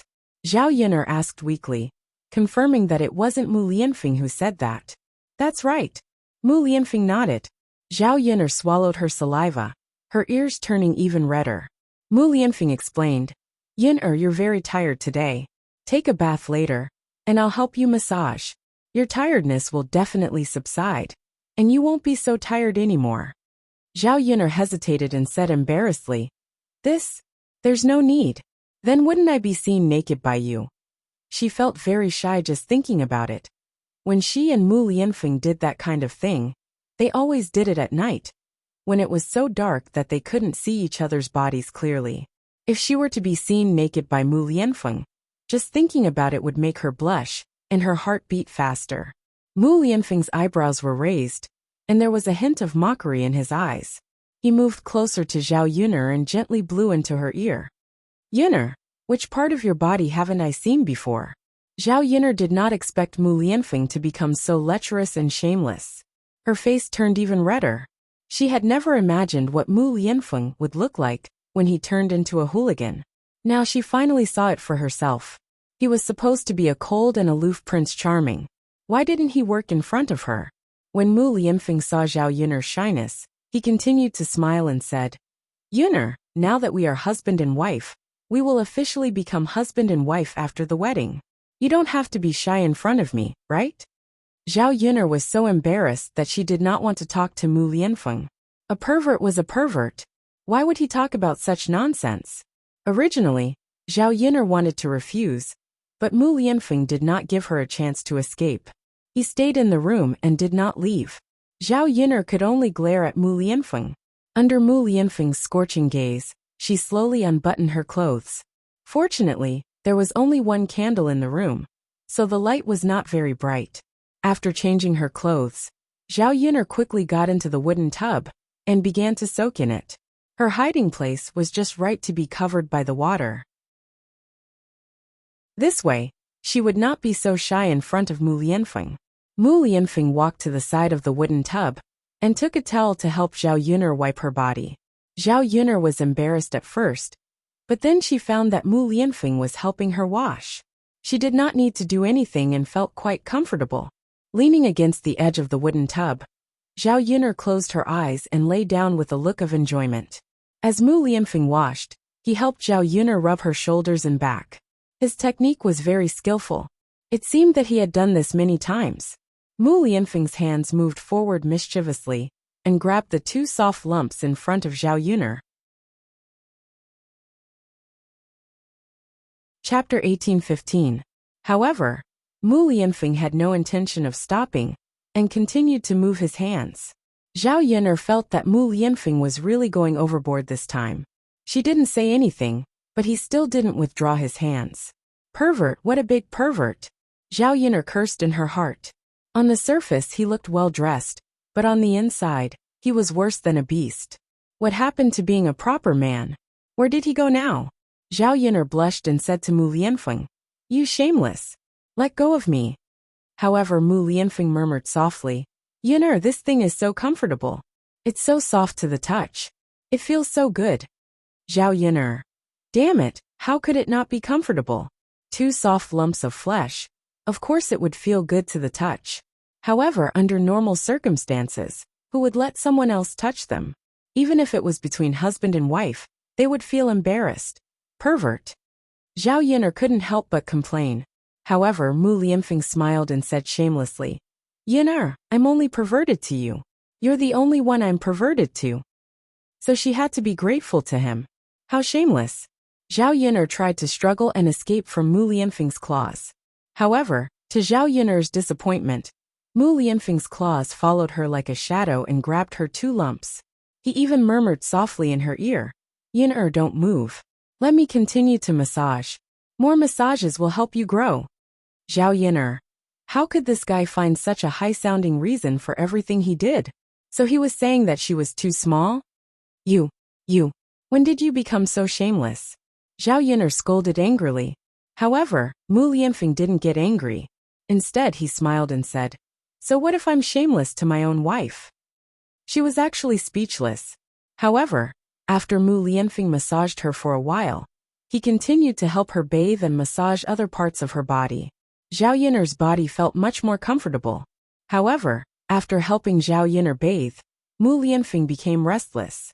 Facing the naked Zhao Yun'er, a certain desire in his heart, Mu Lianfeng's throat moved, and he swallowed a mouthful of saliva into his stomach. He moved closer to Zhao Yun'er's ear and whispered, Yun'er, I want you.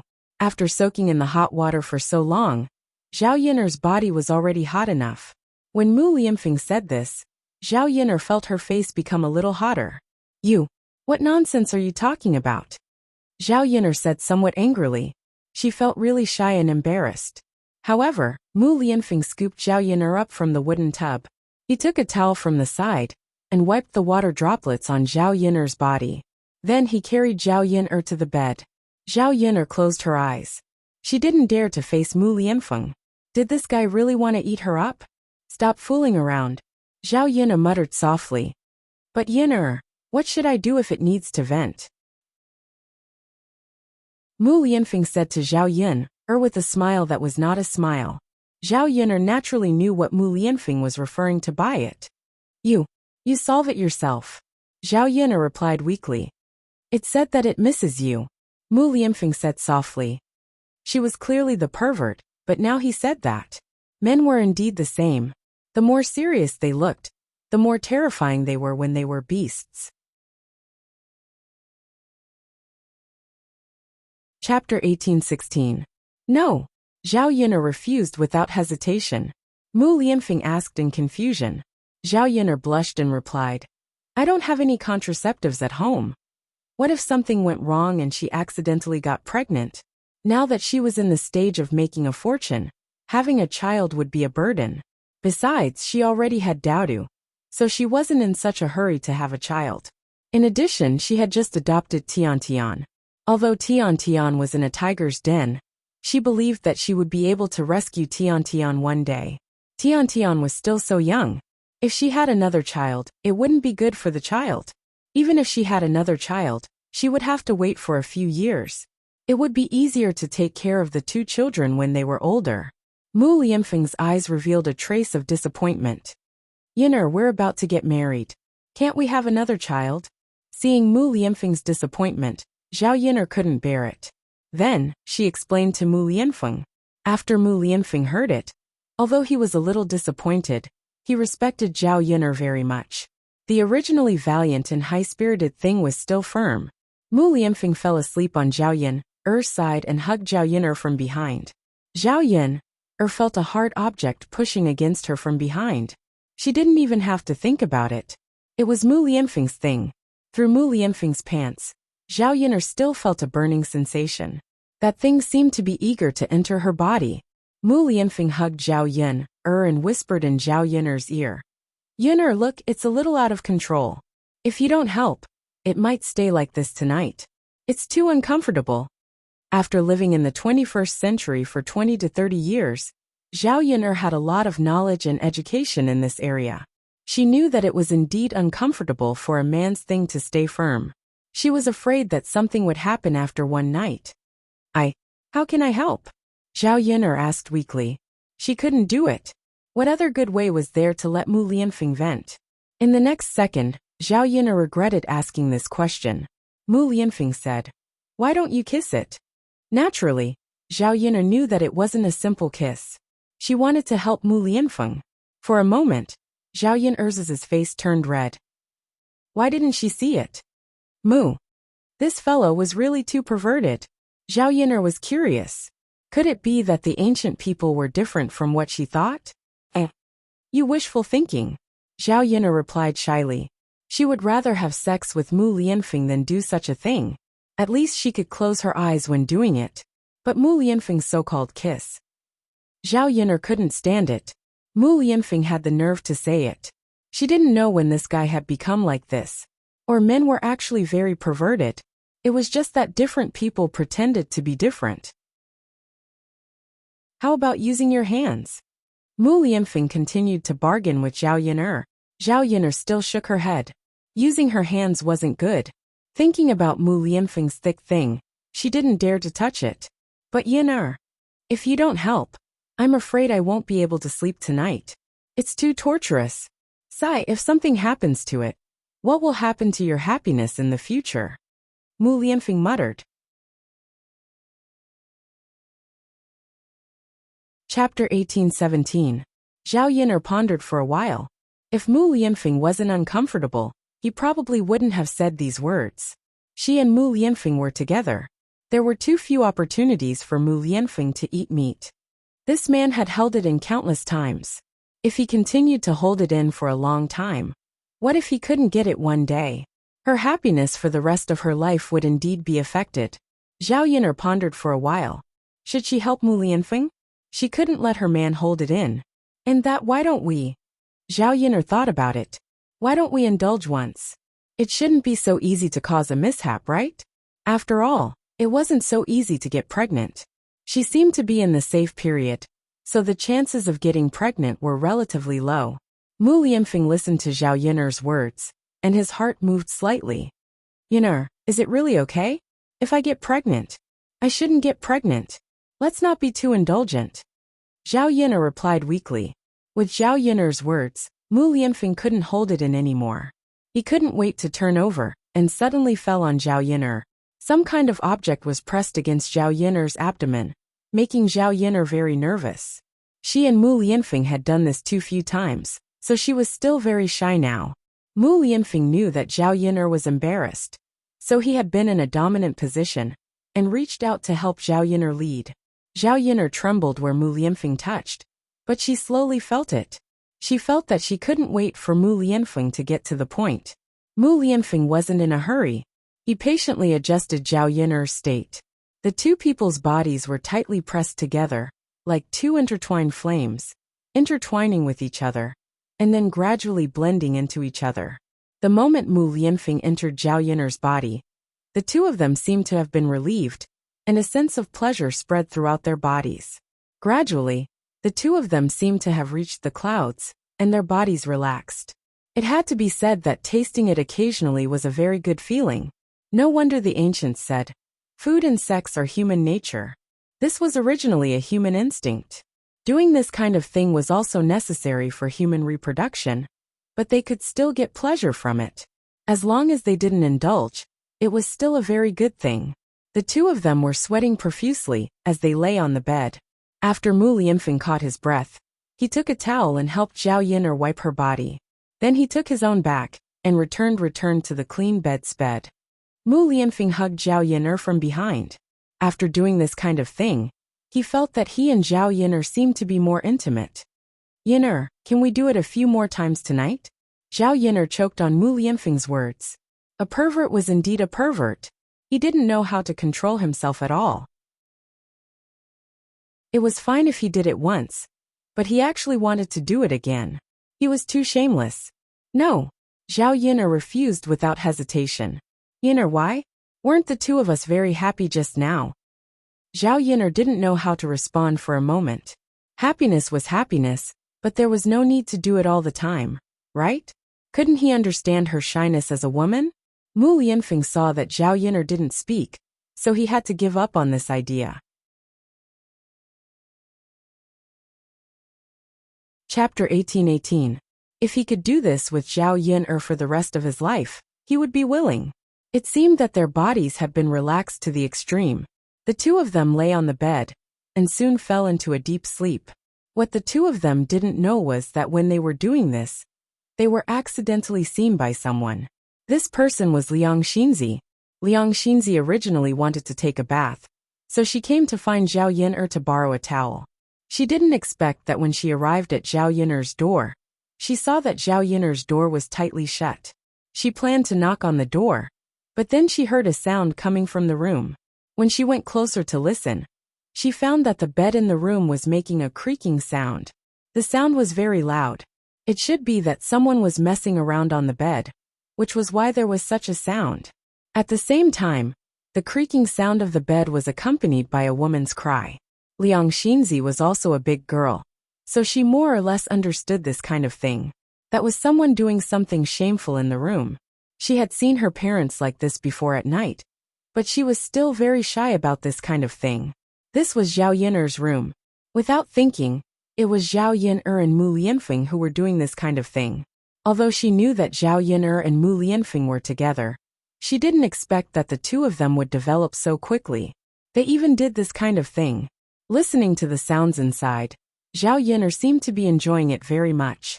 Liang Xinzi's face became even redder, but she was a bit envious that Zhao Yin'er could be happy under the lap of a handsome man like Mu Lianfeng. If it was her, she would definitely be willing. Liang Xinzi was shy, but she was also very curious. What kind of scene was it? Her parents did it at night, so she couldn't see clearly, and was too embarrassed to look. But for Zhao Yun'er and Mu Lianfeng, because they were similar in age, she felt that it wouldn't matter if she looked. In the end, Liang Xinzi couldn't resist the curiosity in her heart and looked inside through the crack in Zhao Yun'er's door. The scene in front of her eyes was of two people who had taken off their clothes and were entangled together. The scene was quite hot and exciting. If it weren't for the fact that the candle was still burning, she wouldn't have been able to see the scene inside. Mu Lianfeng seemed to have good stamina. He worked very hard. Contrasting with his extraordinarily handsome face, he appeared extremely charming and had an indescribable handsomeness. On the other hand, Zhao Yun'er closed her eyes, not daring to look at Mu Lianfeng. She suddenly felt a little envious of Zhao Yun'er. She thought that if the person under Mu Lianfeng was not Zhao Yun'er, but her instead, how good would that be? It did not seem like it was going to stop. It would have been better if she did not look. But the moment she looked, Liang Xinzi suddenly felt that a certain part of her body was a little empty. She wanted to find something to fill it up. It was a pity that she was not married yet and did not have a husband. Even if she wanted to do that kind of thing, there was still a man who could help her. Liang Xinzi bit her lower lip. While she was deep in thought, Liang Jinxiao stood not far away and said to Liang Xinzi, what are you doing? Liang Xinzi's face instantly turned red. She hurriedly ran away from Zhao Yun'er's room and went to Liang Jinxiao. She smiled embarrassedly and said, "Eldest aunt, I want to take a bath, but I don't have a towel. Can you get me one?" Liang Jinxiao smiled and replied, "Of course I can. I'll go get it for you now." After Liang Jinxiao entered the room, she came out with a dry towel and handed it to Liang Xinzi. Liang Xinzi hurriedly thanked her. "Thank you, eldest aunt." Chapter 1819. Okay, big aunt, you too. You should rest early too. I know, dear girl. After the two of them finished speaking, they returned to their rooms. After returning, Liang Xinzi still seemed to be absent-minded. She was still thinking about the scene she had accidentally seen. At her age, she couldn't help but become more curious about that kind of thing. She didn't know what it felt like for two people who loved each other to do that kind of thing. Perhaps it was very beautiful. Otherwise, her cousin wouldn't have enjoyed it so much. She was so lost in thought that when Liang Xinzi was holding the basin of water, she accidentally spilled the water on the ground. Clang, a loud sound rang out, giving Liang Xinzi a big fright. Only then did Liang Xinzi come back to her senses. Liang Xinzi patted her chest and quickly shook her head to get rid of the messy thoughts in her head. Then, she picked up the wooden basin on the ground and went to get another basin of water. The next day, after Zhao Yun'er's family finished the banquet, there wasn't much to do. After eating dinner early in the morning, Zhao Yun'er prepared to send Liang Xinzi back. It wasn't that she was stingy and didn't want her relative to stay at her house, but she felt that it was strange. After all, an outsider was still an outsider. She couldn't integrate into her family. In addition, Zhao Yun'er felt that Liang Xinzi was a bit strange. Although compared to Liang Xinyu, Liang Xinzi was much better. At least she wasn't as strange. However, when they were eating early in the morning, Liang Xinzi would glance at her and Mu Lianfeng from time to time, as if there was something on her face. Zhao Yun'er wasn't used to being stared at. For a moment, she wondered if there was something on her face. She then thought about how her cousin seemed to be interested in Mu Lianfeng. If she let Liang Xinzi stay at her house for too long, she was afraid that something might happen. Since she had time, she might as well send Liang Xinzi back. Seeing that Zhao Yun'er wanted to send her away, Liang Xinzi felt a bit disappointed. Although she wanted to stay, she was too embarrassed to say it. She was just an outsider, and there was no reason for her to stay at her relative's house. It was already good enough that she could stay for 2 nights. "Cousin, I'll take off my clothes and return them to you, but I might not have time to wash them." Liang Xinzi looked apologetically at Zhao Yun'er. As she spoke, she walked to the clothes pole and took her dried clothes from it. "No need." Zhao Yun'er hurriedly stopped him. "What's wrong, cousin?" Liang Xinzi looked at Zhao Yun'er in confusion. "You don't have to take it off. I'll give it to you," Zhao Yun'er said indifferently. Liang Xinzi was slightly stunned, as if she couldn't believe it. She confirmed with Zhao Yuner. Cousin, are you really giving this set of clothes to me? Zhao Yuner nodded. Liang Xinzi was a bit happy, but she still suppressed the excitement in her heart. She continued to say to Zhao Yuner, Cousin, this set of clothes is very beautiful and expensive. Are you really giving it to me? For the people in the countryside, this set of clothes was very expensive. Zhao Yuner had spent 1 tael of silver to buy it. The people in the countryside didn't even have enough to eat. So which family would have the extra money to buy such expensive clothes? Basically, they would spend 100 copper coins to buy a normal piece of cloth, and then go back home to cut it. Like Zhao Yuner's clothes, under normal circumstances, only the young misses of the rich families in town would be willing to buy them. Chapter 1820. Most importantly, with this set of clothes, she and Liang Xinyue would not lose out to Liang Xinyue when they stood together. Otherwise, if the two sisters walked out, the first person people would notice would be Liang Xinyue, and praise Liang Xinyue for being prettier than her. This made her feel very uncomfortable. How could Zhao Yun not understand Liang Xinzi's heart? Anyone would be excited to get a set of clothes for free. Especially girls, their love for beauty was even stronger. Zhao Yun pulled the corner of her mouth and smiled.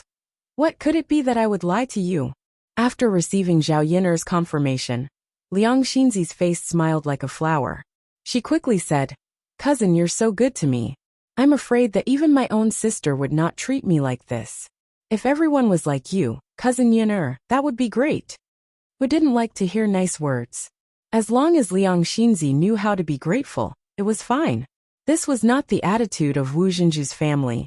Actually, she was not generously giving the clothes to Liang Xinzi, but she did not like to use things that had been used by others. Liang Xinzi had already worn the clothes she lent to Liang Xinzi, so she was not willing to touch them again. She was afraid that if she kept them, she would not wear them again. Since she was wasting them at home, she might as well give them to Liang Xinzi and gain a favor. You're welcome. It's good that you like them. After all, I've worn them before. Why would I be afraid that you would think too much? Zhao Yun said. Liang Xinzi quickly waved her hand and said, Cousin, what are you saying? Even if they were worn before, they are still valuable. Zhao Yun only smiled and did not continue speaking. After eating dinner and cleaning up, Zhao Yun drove the ox cart and set off. The Liang family and Zhao Yun's family were separated by a few villages. If they walked back, it would be quite tiring. Liang Xinzi's foot was injured, so it was even more impossible for her to walk back. In her memory, Zhao Yun had only been to the Liang family a few times. Before she transmigrated, the Zhao family was very poor, and her uncles and aunts were very powerful. Naturally, they didn't like her family. Liang Jinxiao and Zhao Wenhua were tactful people. They had never been there except during the New Year or other festivals. Even when they went there, they rarely brought their children with them.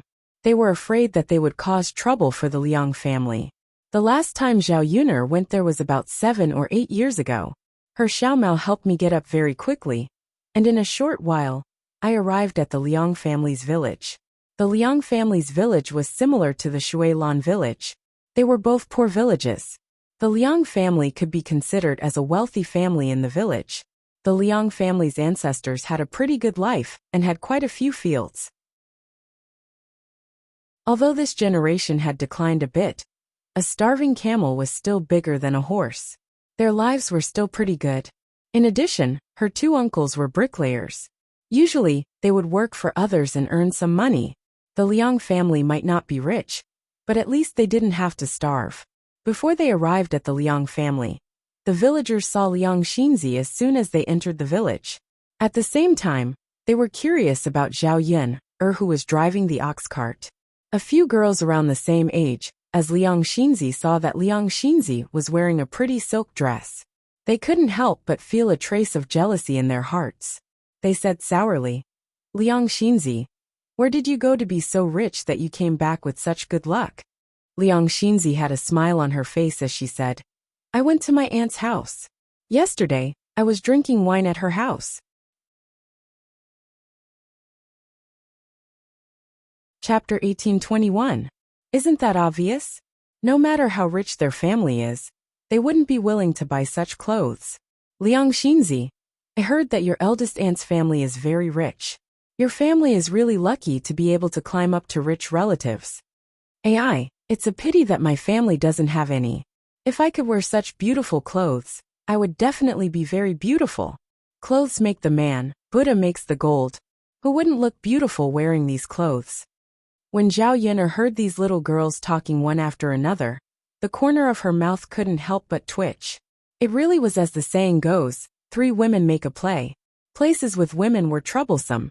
With these girls blocking her way, Zhao Yun'er was a little impatient. Liang Xinzi was a little embarrassed by what they said, as if she had taken advantage of them. These girls were obviously jealous of her, and each of their words was more unpleasant than the last. However, she couldn't do anything about it, and could only let them speak. At this time, Liang Xinyu had just returned from a stroll by the river. Early in the morning, she had gone out with her village companions to get some fresh air. Her hands were stepping on some wild flowers. Liang Xinyue's good friend, Liang Chuihua, tugged at Liang Xinyue and said, Look, aren't you your cousin? Liang Xinyue nodded, that's right. Liang Chuihua's eyes revealed a trace of envy, and she continued to speak to Liang Xinyue. Don't tell me that your cousin looks a lot better after changing her clothes.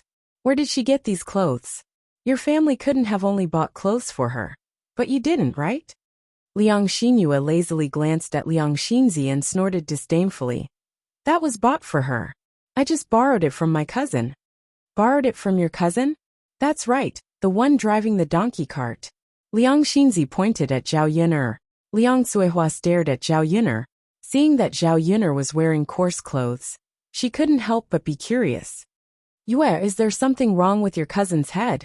Why would she wear such tattered clothes and lend such nice clothes to your cousin? It would have been better if Liang Cuihua hadn't said anything. But the moment she did, Liang Xinyue got a little angry.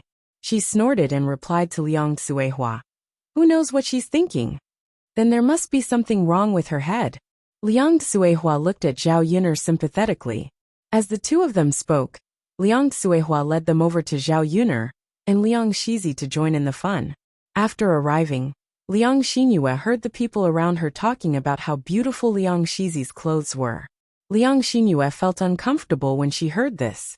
She stared at Liang Shizi and asked, Cousin, you really don't know how to behave. Since you're back today, why don't you take off your clothes and return them to your cousin? Could it be that you don't want to return them?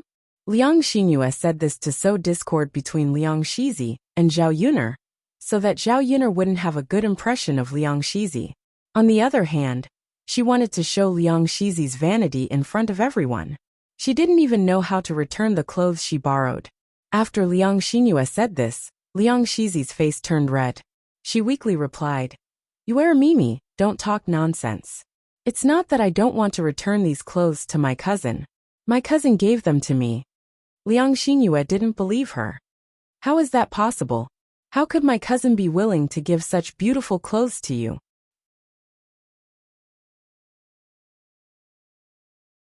Chapter 1822. Everyone's eyes fell on Zhao Yun'er. Zhao Yun'er was really speechless. But this matter really couldn't let people misunderstand Liang Xnz. So she nodded and softly responded. And yes, this dress is indeed my gift to cousin Z.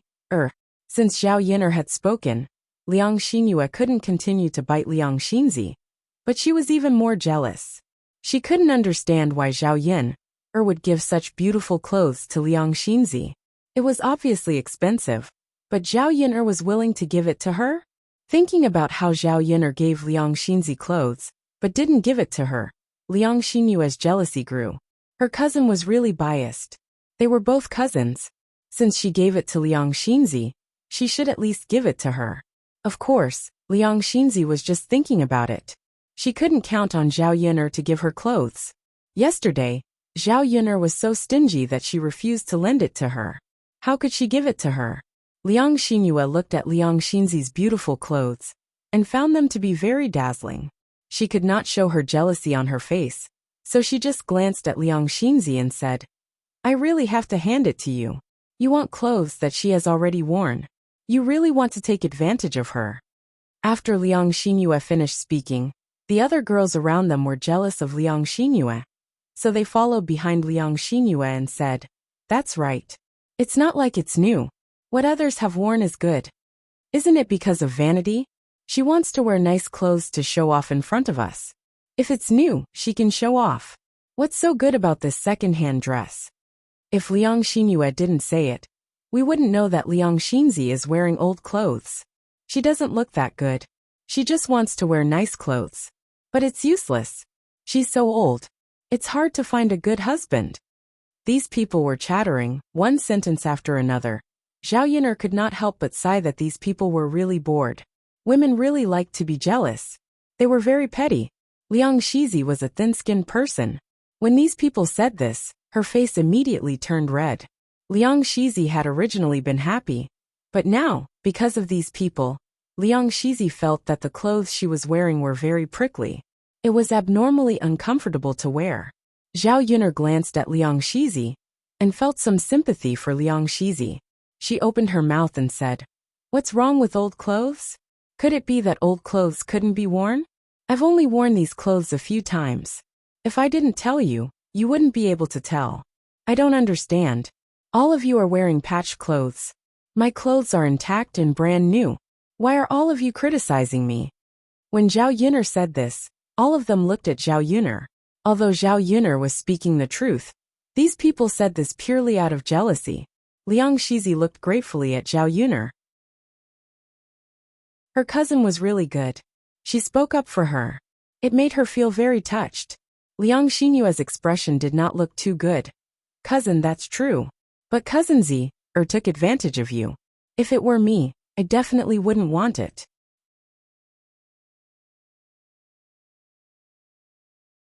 Chapter 1823. When Zhao Yun'er said this, all of them looked towards Liang Xinyue, giving birth to a look of disdain towards Liang Xinyue. Liang Xinyue's face revealed a trace of embarrassment, and she stomped her feet hatefully. Her cousin liked to oppose her, didn't she? What was so good about that slut Liang Xinzi that she just had to help her? She really couldn't understand. Everyone still wanted to say something, but Zhao Yun'er yawned and lazily replied, "Can I trouble you all to move aside? I still have to send someone back. I don't have that much time. I have to go back to my village to work." The people who were originally waiting for the way out unwillingly moved aside. Zhao Yun'er was preparing to drive the donkey away when she heard people talking behind her. "Liang Xinyue, this woman is the one who got pregnant before marriage and had an affair with a wild man?" "Yes, didn't I hear that you have a cousin who got pregnant before marriage and gave birth to a wild child with someone? Looking at her age, it should be her, right?" The matter of Zhao Yun'er getting pregnant before marriage was not only known by everyone in Shuilan village, it had even spread to the Liang family village. Because Liang Jinxiao was a married girl in this village, whenever something ugly happened, the gossipy old women would like to bring it back to the village and spread it. Liang Xinyue snorted softly and nodded. "Yes, it's her." "Yo, Liang Xinyue, your cousin did such a shameful thing. But you don't see her embarrassed instead, she's rich now. Sigh, if it was me, after doing such a shameful thing, I would definitely be too embarrassed to go out. What's the use of having money? Can money cover up the shameful things you've done? Some people are just thick-skinned, what else can they do?" Hearing these people's words, Zhao Yun'er couldn't help but feel uncomfortable in her heart. There was a good saying, "Good things don't leave the house, but bad things spread far and wide." She was the example of bad things spreading far and wide. It seemed that she was famous in the Liang village. Who would like to hear words like having an affair with another man? Before Zhao Yun'er could react, she heard Liang Xinzi speak up for the injustice. "Don't speak nonsense. What wild man? Cousin Yun'er is the child of Shitzi Yi and Cousin Yun'er. In the future, she will be Shitzi Ye's wife. If the crown prince were to hear this, he would definitely tear your mouths apart." After Liang Xinzi finished speaking, not only were these people not afraid, they laughed even harder. "Who are you trying to scare? You even had a child with the crown prince? He's the heir apparent and has a noble status. How could he be interested in such a lowly person?" "That's right. His Highness has a noble status, and he's not blind. We're all country bumpkins. How can we be worthy of him? Liang Xinzi, can't you think before you speak? Who would believe that? How can this kind of trash be fit to be the princess consort? Then any of us can be the princess consort. When these people talked about the happy parts, they were rolling back and forth in laughter. They trampled Zhao Yuner into the mud, as if she was a lowly creature. Zhao Yuner's eyes revealed a trace of coldness. These people were really interesting. Liang Xinzi angrily glared at these people and said unhappily, I'm not speaking nonsense.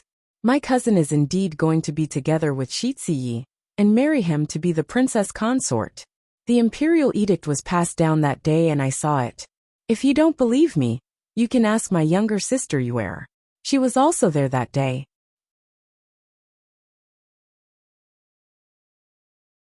Chapter 1824. After all, Zhao Yuner had just humiliated Liang Xinyue, so there was no need for Liang Xinyue to defend Zhao Yuner and speak up for Zhao Yuner. Yuer, tell me, is what your cousin said true? Liang Xinyue, your cousin can't be telling the truth, right? How could Lord Heir Apparent take a fancy to someone like her? How can a country bumpkin like us be worthy of Lord Heir Apparent's noble status? She doesn't even have the qualifications to be Lord Heir Apparent's concubine, let alone be Lord Heir Apparent's concubine. That's right, she doesn't even have the qualifications to be a concubine. She still wants to be Lord Heir Apparent's concubine? She's really not afraid of boasting to the heavens and making people laugh until their front teeth fall out. All of them jeered and jeered, thinking that this matter couldn't be true. Liang Xinyue's expression turned even uglier. These people didn't know, but how could she not know? After all, she was present when the imperial edict was announced. How could those gold, silver, and jewels be fake? Liang Xinyue twitched the corners of her mouth and said with an ugly expression, What my cousin said is true. The laughter of the crowd, who were still making a ruckus, immediately stopped. What? Liang Xinyue, are you sure? That's right. How could she be Lord Heir Apparent's concubine? Yuer, you're not speaking up for her, are you? The crowd couldn't believe it, and raised the doubts in their hearts.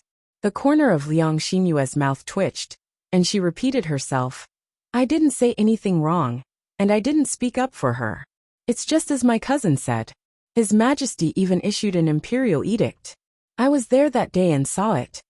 After Liang Xinyue finished speaking, the girls who were originally mocking Zhao Yuner looked as if someone had slapped them in the face. Each and every one of them blushed. But at the same time, they were extremely jealous of Zhao Yuner. She was just a country bumpkin, but she actually became Lord Heir Apparent's concubine. Even if her status was elevated because of her son, being a concubine was already not bad. How could she be the main wife with such a status? When Liang Xinzi saw that no one was speaking, she angrily warned them. So don't speak nonsense. If you continue to laugh at my cousin Yuner, you will suffer if this reaches the ears of the heir. These people were not afraid of Zhao Yuner, but they were still afraid when they heard the name Crown Prince. In the Great Zhou country, nobles couldn't be offended, otherwise there wouldn't be any good consequences. The arrogance of the people who had been laughing and making a ruckus suddenly dissipated, and they all shut their mouths. The main thing was that he didn't dare to say it out loud.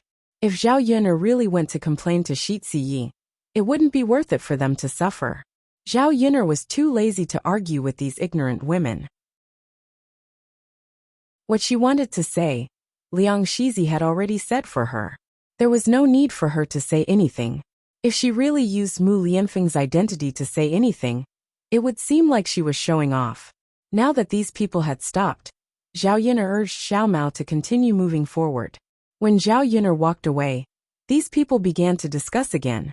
They kept asking Liang Xinyue, what is going on here? How did your cousin get into Shi Ziyi's good graces? That's right. Wasn't it a child with a wild man? How did it become Shi Ziyi's child? Did she run into dogshit luck? If she can become the princess consort, wouldn't she have a meteoric rise in the future? I don't understand. She isn't even as good looking as Yu Yuner, so why would Shi Ziyi like her?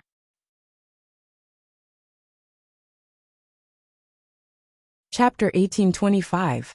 She replied to these people with some displeasure. How would I know why the young master would take a fancy to her? If you ask me, who should I ask? You should ask the young master about this. With that, Liang Xinyu left in a huff.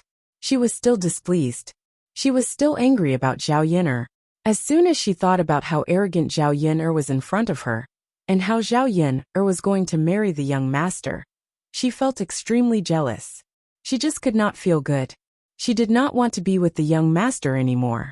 She only sighed at Zhao Yin'er's good fortune. How could a country bumpkin like her be able to marry someone as noble as the young master? She only took a fancy to Mo Yen, but Mo Yen did not take a fancy to her. Now that she had returned from Zhao Yin'er's home, she probably would not have the chance to see Mo Yen again. She would not even have the chance to develop feelings for her. Waiting for Liang Xinyu to leave in a huff, the people behind her began to discuss again. Why is Liang Xinyue's expression so ugly? She even threw a tantrum at us. Isn't that normal? Anyone would feel uncomfortable, right? I'm laughing at her cousin's smug expression. She's a villain, humph. That's true. She bullied Yuer like that. Sigh, Yuer is so pitiful. But this matter really is quite surprising. I've never heard of a girl marrying so well in the surrounding villages. Aren't they usually well-matched in terms of social status? The difference between her cousin and the young master is just too great. That's right. Zhao Yin'er left after sending Liang Xinyu back to her parents' home. Feng Zhangxia was extremely polite to Zhao Yin'er when she saw that Zhao Yin'er had gone through a lot of trouble to send Liang Xinyu back. She chuckled at Zhao Yin'er. Yin'er, why don't you rest and drink some water? Let's have lunch together. I'll cook something delicious for you. It's not easy for you to send my Z-er home. Liang Jinshan chimed in. That's right.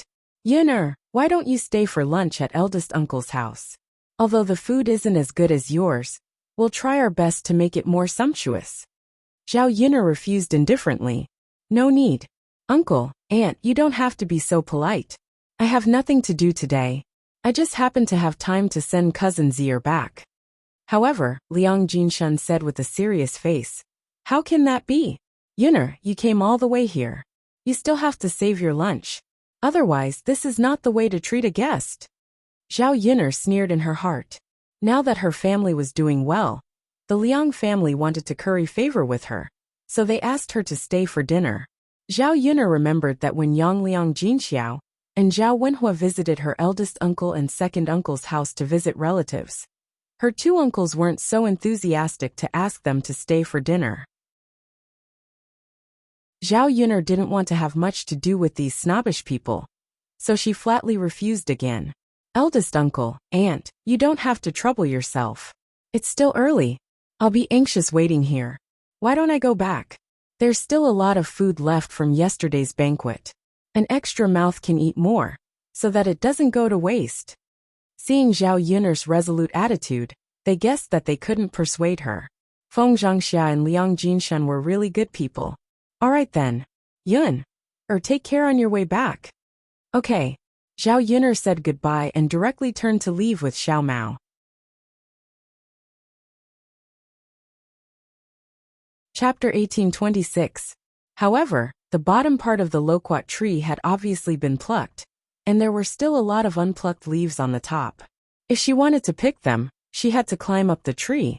The branches of the tree were very big, and it was not easy to climb up. Otherwise, the loquats on the branches would have been picked clean by others. For Zhao Yin'er, climbing trees was not a difficult task. When she was young, she often went around looking for bird nests with her grandfather in the countryside. She was like a nimble monkey. Although her body was a little clumsy now, she still remembered the technique of climbing trees by heart. Zhao Yin'er stared at the jujube-sized loquats in the book and sighed in her heart. These were all good things. Not only was the loquat flesh sweet and delicious, but the loquat leaves were also good things. The loquat leaves could be boiled in water and could be drunk to stop coughing.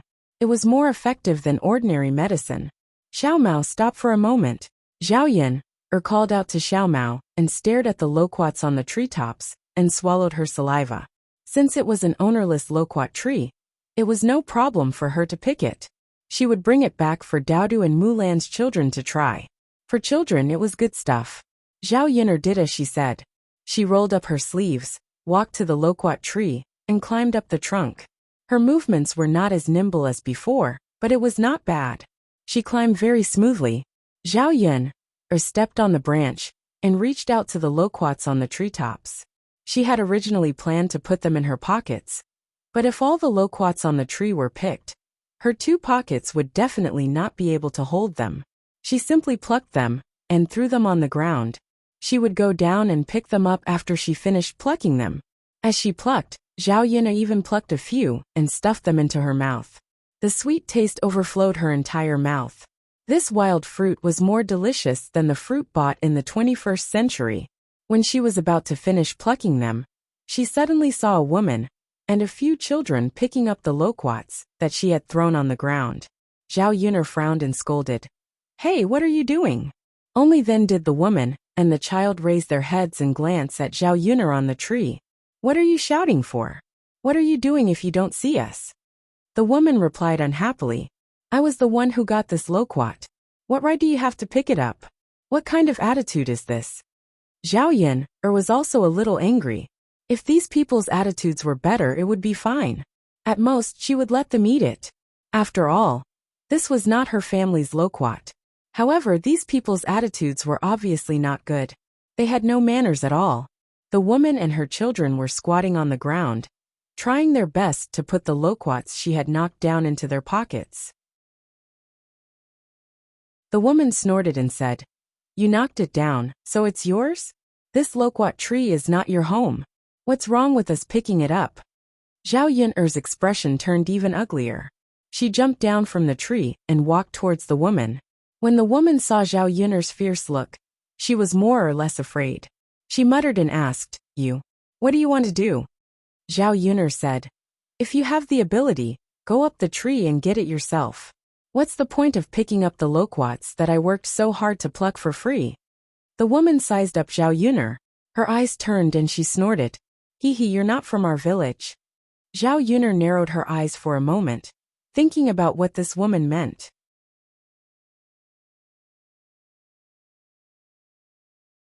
Chapter 1827. Her attitude suddenly became a little worse. She put her hands on her waist and said to Zhao Yun, "You are not from our village. Why are you so arrogant in front of us? Since when did outsiders have the right to eat the fruits in our village?" Zhao Yun looked a little dignified. Was it true that people who were not from the village could not eat the loquats on the tree as the woman said? She thought it was impossible. The loquat tree was wild and grew on the roadside. Since it was ownerless, others could eat it even if it was in other villages. It's the first time for me to hear that people can't eat the wild fruit trees growing on the roadside. Zhao Yun replied impolitely. The woman put her hands on her waist and said, "What I said is true. Who do you think you are? You'd better not push your luck. Otherwise, don't blame me for being rude." After Zhao Yun said so, the woman began to shout, "Hey, people from other villages are beating people. Everyone come and take a look. Help us. When did it become the turn of outsiders to bully our villagers?" The woman's voice was obviously very loud. After she shouted, many people came immediately. These people were all from the village. There were both men and women. They surrounded Zhao Yun. "What happened to Auntie Tian? Yes, what's the matter with Sister Tian? Did people from other villages beat her? Who dares to make trouble in our Tian family village? They really treat us as dead people." This woman, who was called Big Sister Tian, was probably a drama queen. After the villagers came over, she wiped her tears and cried, "Look, people from other villages came to our village to steal loquats. I asked my grandsons to pick them up and share them with our villagers. But this woman just won't let me go. She even said that she would teach me a lesson. Guys, tell me, why did she do that? It's okay that she came to our village to steal things. Why is she so unreasonable?" After Sister Tian explained, the onlooking villagers were very dissatisfied with Zhao Yun. They began to criticize Zhao Yun. "That's right. How dare they bully people from our village in the territory of Tian family village? Isn't it too much? How can such a person be so unreasonable? I think he needs to be taught a lesson. Thank goodness I didn't make a move. If I did, I definitely wouldn't let her off." Exactly. Although Zhao Yun could understand the villagers' protectiveness, She still felt uncomfortable in her heart. This loquat tree grows on the side of the road, and I don't see any signs saying that other than the people in the village, no one else can eat it. Why did you say that you can't eat it, after I spent so much effort to get it? Zhao Yuna asked. What are you talking about, young lady? Was there even a need to say this? If the trees that grow in our village are not for the people in our village to eat, are they for outsiders to eat? What sign? Are you the only one who doesn't realize it?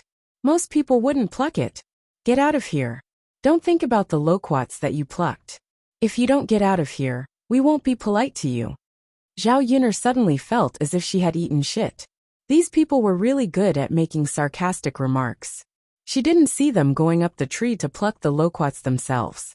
Now, after she spent so much effort to climb up the tree and pluck the loquats, these people wanted to enjoy the fruits of her work. How could there be such a good thing?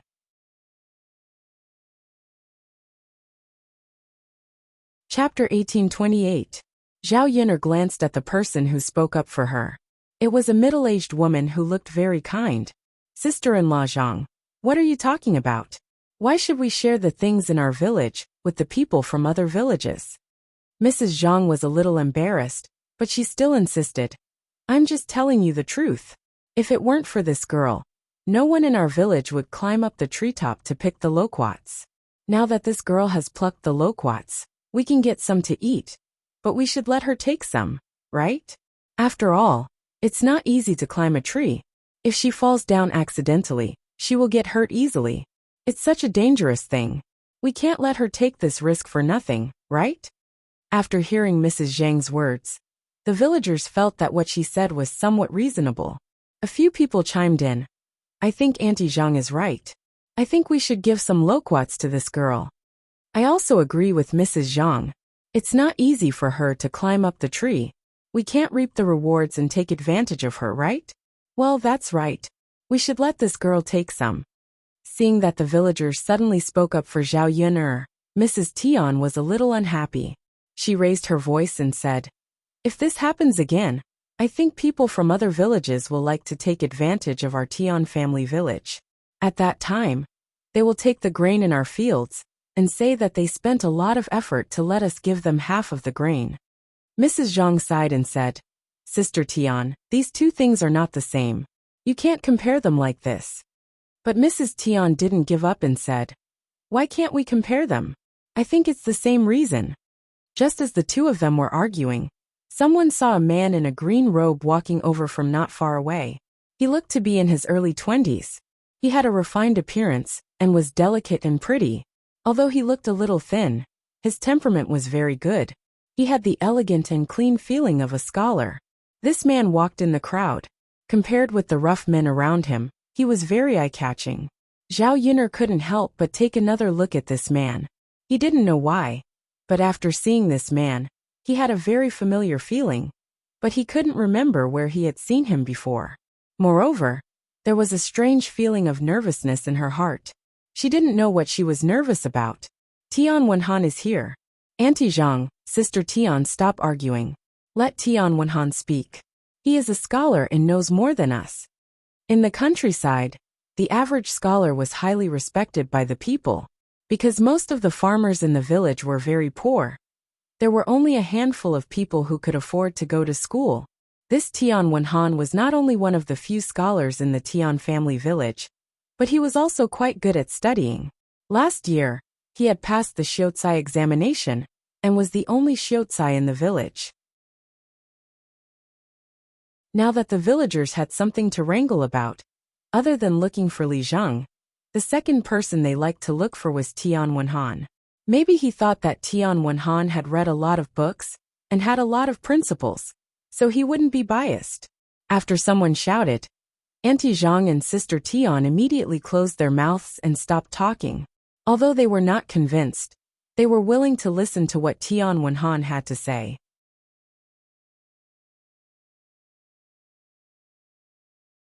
Chapter 1829.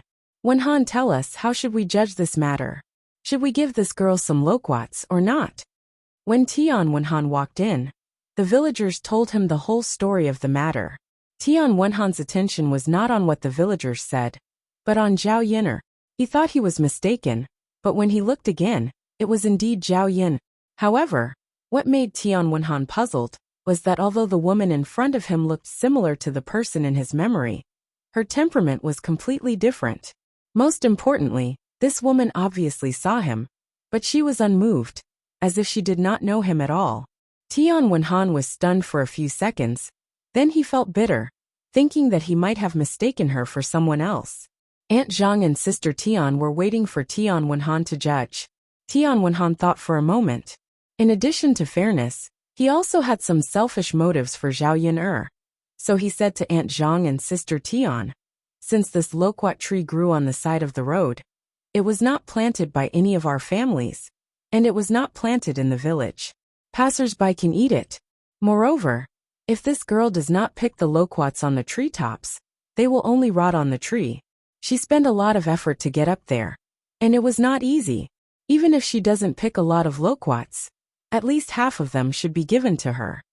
Seeing that Tian Wenhan also spoke for her, Zhao Yin'er felt that Tian family village was not full of bad people. Just like Shuilan village, there were good people as well as bad people, so the whole village could not be judged by the actions of individual people. Sister Tian originally had some complaints, but since Tian Wenhan said so, she would be unreasonable if she continued to argue. Seeing that her grandchildren's pockets were stuffed with loquats, she felt that she had also earned a lot this time. So she said lightly, "Then let's do as Wenhan said." The surrounding villagers did not have any objections, and they even took the initiative to help Zhao Yin'er pick up the loquats on the ground. Although Big Sister Tian's children took a lot, Zhao Yin'er still got a lot. It was almost half a basket, and it was definitely enough for the children to eat. There were still some leftovers on the ground. The villagers picked up some themselves, but there were too many people, so each person didn't get much. On the other hand, Big Sister Tian had gotten a huge bargain. The villagers all picked up some loquats. Only Tian Wenhan stood still. His eyes were fixed on Zhao Yin'er. When Zhao Yin'er noticed it, Tian Wenhan hurriedly turned his head away. He was caught by Zhao Yin'er and looked a little embarrassed. Zhao Yin'er had some doubts in her heart. Why was this Tian Wenhan always staring at her? Although it was intentional or unintentional, she still felt that something was wrong with Tian Wenhan. After the surrounding villagers finished picking up the loquats, they left one after another. Zhao Yin'er climbed up a tree and picked some loquat leaves. When she was done, she found that Tian Wenhan was still standing to the side. Zhao Yin'er thought for a moment, grabbed 2 handfuls of loquats, walked to Tian Wenhan, and stuffed them into Tian Wenhan's hands. "This loquat is very sweet and delicious. You should also try some." Zhao Yin'er smiled and said.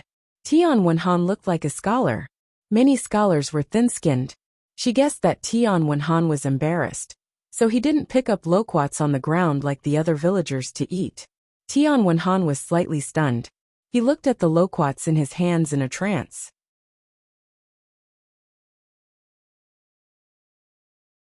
Chapter 1830. Don't just stand there. I'm not lying to you. It's really delicious. Zhao Yin'er said as she peeled a loquat and stuffed it into her mouth. Tian Wenhan followed Zhao Yin'er's example and peeled a loquat for a taste. He found that the loquat tasted really good. It was sweet, as if the sweetness could reach his heart. Tian Wenhan looked at the smile on Zhao Yin'er's face again and felt that it was unreal. It's delicious. After eating one loquat gracefully, he smiled at Zhao Yin'er. She saw that this bookworm was really silly, but she still felt that he was very cute. In addition, Tian Wenhan helped her today, so Zhao Yin'er had a good impression of this bookworm. "Thank you for today. Thank you for speaking up for me." Zhao Yin'er thanked him. "You're welcome." Tian Wenhan shook his head. "I didn't speak up for you specifically. It's just what I think." "Well, I still have to thank you." Zhao Yin'er thanked him. Tian Wenhan held the loquat in his hand and stared at the smile on Zhao Yin'er's face. A strange feeling emerged in his heart. Zhao Yin'er packed up the loquat leaves and put away the loquat. Then she said goodbye to Tian Wenhan. "I'm going back. See you again if fate wills it." As soon as Zhao Yin'er got on the donkey cart, Tian Wenhan called out to Zhao Yin'er. Miss, wait. Zhao Yin'er turned around and looked at Tian Wenhan in confusion. What's wrong? I don't know if your name is Zhao Yin'er. After Tian Wenhan asked, Zhao Yin'er frowned. She was wondering why the way this man looked at her felt a little strange. It turned out that he knew her? How do you know? Have we seen each other before? Zhao Yin'er asked. She felt puzzled. Since Tian Wenhan knew her, why didn't she have the slightest impression of Tian Wenhan? You don't remember me? Tian Wenhan's mouth had a touch of bitterness. Zhao Yin'er was a little embarrassed. She tried hard to recall, but her memory of the person in front of her was blank. She couldn't find the slightest trace of him. Since she had no memory, who was the person in front of her? How did he know her? I'm sorry. I fell down the mountain once. Maybe we used to know each other, but I really don't remember now. Zhao Yin'er explained in embarrassment. She thought that Tian Wenhan would be able to understand such an excuse. Tian Wenhan nodded. His eyes dimmed as he said, So that's how it is. Zhao Yin'er felt that the reaction of the man in front of her was very strange. Why did he feel so sad? She couldn't ask too much, so she asked weakly. Just now, I heard the people in your village say that the young master's name is Tian Wenhan? Tian Wenhan responded. Zhao Yin'er thought about asking her parents if they knew Tian Wenhan. After all, Zhao Yin'er grew up with Liang Jinxiao and Zhao Wenhua for so many years. Her parents should know about her. If there's nothing else, I'll go first? Zhao Yin'er felt a little embarrassed. She couldn't continue to stay here. Although Tian Wenhan was a little reluctant, he couldn't think of a reason to keep Zhao Yin'er. So he nodded and responded. Tian Wenhan sighed heavily until Zhao Yin'er's back was far away. AI.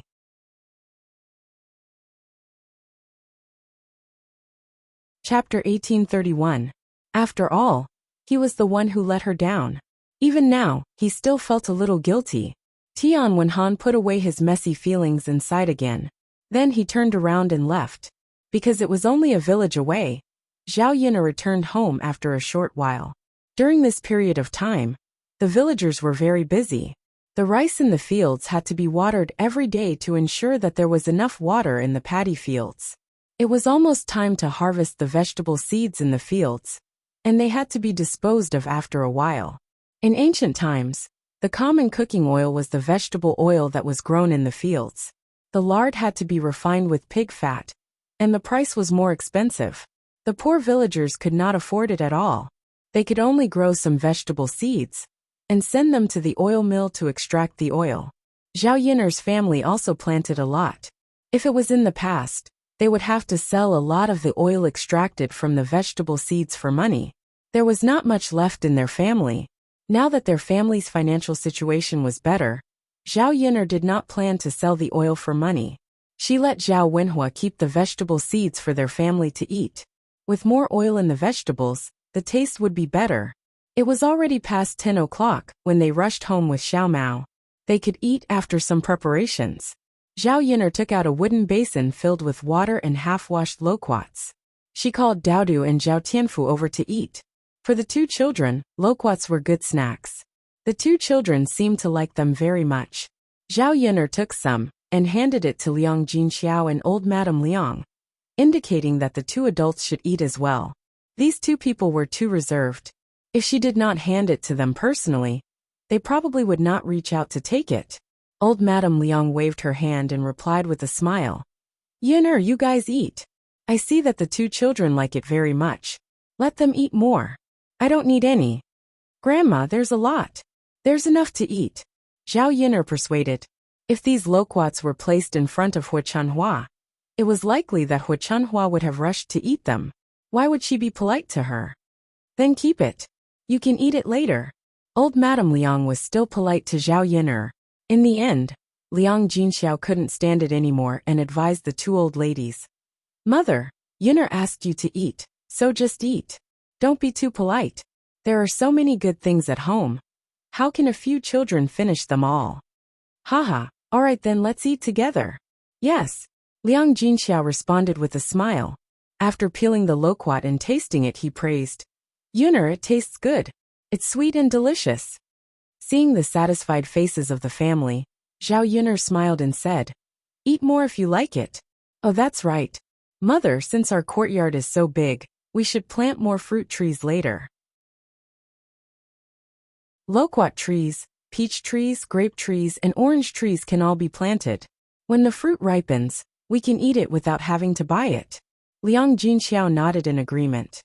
Okay, there are so many children at home. It's good to plant some fruit trees. In the past, the courtyard at home wasn't big enough. Now that the courtyard is so big, it's a waste not to use it. Yuner, go to town and buy some fruit trees back for your father to plant. Yes, yes. Zhao Yuner nodded heavily. After waiting for the family to finish eating, there were still a lot of loquats left after washing. Zhao Yuner put them on a plate and sent some to Mulan's family. The children ate the loquats with happy expressions. Their small mouths were as if they had touched honey, and they all thanked her.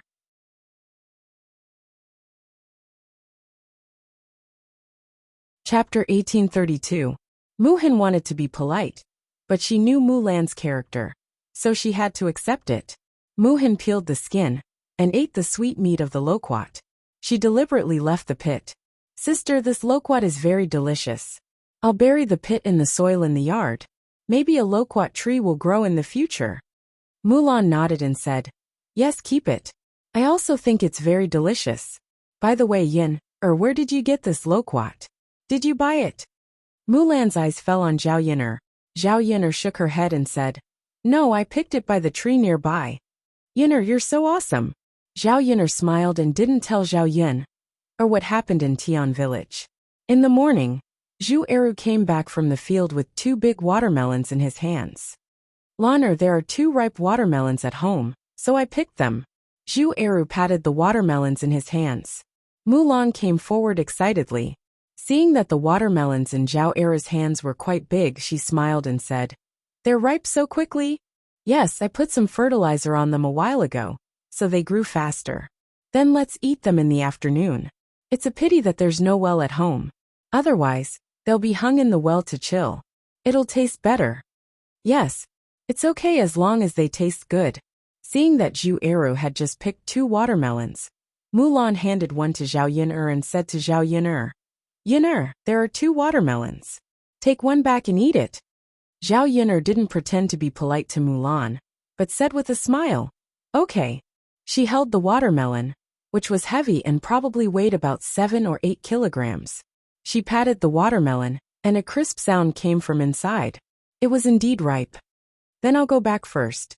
Sister-in-law Mulan, you should also prepare lunch. All right. At noon, they still ate leftovers at home. Thanks to the simple refrigerator she made, the leftovers didn't spoil. When Zhao Yuner and Liang Jinxiao were preparing food in the kitchen, they thought of the Tian Wenhan they met today. Zhao Yuner asked tentatively, Mother, do you know who the Tian Wenhan in the Tian village is? Zhao Yuner's sudden words made Liang Jinxiao's hand, which was holding the spatula, pause. Tian Wenhan. Yuner, did you remember something? Liang Jinxiao blurted out the question. At the same time, her face darkened, as if she had mentioned something bad. Zhao Yuner was even more confused. Mother, what are you thinking of? Do I really know this Tian Wenhan? Who is this person? Liang Jinxiao's eyes revealed a touch of panic. She hurriedly said, No. Nothing. Mother doesn't know him either. Seeing Liang Jinxiao's dodging eyes and constantly blinking, Zhao Yuner knew that Liang Jinxiao was lying. She frowned and continued to ask, Mother, don't lie to me. You must know who he is, right? Tell me quickly. Yuner, let bygones be bygones. It's a good thing that you don't remember. Why do you have to remember such an unhappy thing? Liang Jinxiao sighed and persuaded Zhao Yuner. The more Liang Jinxiao refused to say, the more Zhao Yuner wanted to know what was going on. She begged Liang Jinxiao, Mother, just tell me. I feel very sad if you don't tell me. Hey, Yuner girl, don't ask anymore. It's good like this now.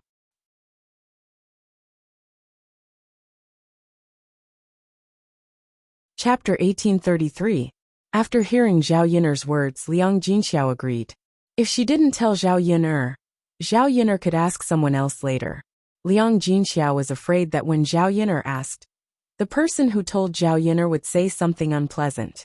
After Zhao Yuner knew, She was afraid that Zhao Yiner's heart would be even more uncomfortable. After thinking for a while, Liang Jinxiao decided to tell Zhao Yiner the truth. Sighing slightly, Liang Jinxiao seemed to be recalling something from a long time ago. "Ai Yiner, this Tian Wenhan actually had a marriage contract with you. If you didn't have that incident and didn't give birth to Daodu, I reckon you would have already married Tian Wenhan and become his wife." Zhao Yiner had imagined many possibilities in her heart, but she really didn't expect that she and Tian Wenhan were in such a relationship. That was to say, Tian Wenhan was actually her fiancé before? Since he was such an important person, why couldn't she remember anything about Tian Wenhan? The more Zhao Yiner thought about it, the more confused she became. She continued to ask Liang Jinxiao, "Mom, what's going on? Why can't I remember this person?" Liang Jinxiao continued to sigh. He looked at Zhao Yiner with a distressed expression and said, "Well, it's all because of the Tian family. After you caused that incident, the Tian family said that you were indecent and didn't know how to behave yourself. The arranged marriage was directly ruined." Wenhan didn't say anything about it. However, he's a scholar and is filial to his parents. Since his parents broke off the arranged marriage, he didn't dare to disobey. After that, you stopped contacting each other. After Liang Jinxiao's explanation, Zhao Yiner finally understood. A few years ago, the original owner of the body was originally engaged to Tian Wenhan. However, the original owner of the body got pregnant before marriage. After such a big incident, no man in modern times would easily accept her, let alone the ancient people. Later, the Tian family broke off the arranged marriage, and Tian Wenhan and Zhao Yiner stopped contacting each other. Zhao Yiner guessed that the original owner of the body liked Tian Wenhan very much. According to Liang Jinxiao, the original owner of the body cried all day long when the arranged marriage was broken off. In addition, she was malnourished, and the child in her belly almost died. Then suddenly one day, the original owner of the body inexplicably recovered, but she didn't seem to remember Tian Wenhan at all. Zhao Yiner guessed that the original owner of the body was extremely sad, and finally chose to lose her memory. She deleted all the memories about Tian Wenhan from her mind. After hearing this, Zhao Yiner couldn't calm down. Wasn't it too ridiculous? For such a long time, no one mentioned this in front of her. Old Zhao's family probably felt that it was too embarrassing, so they didn't talk about it.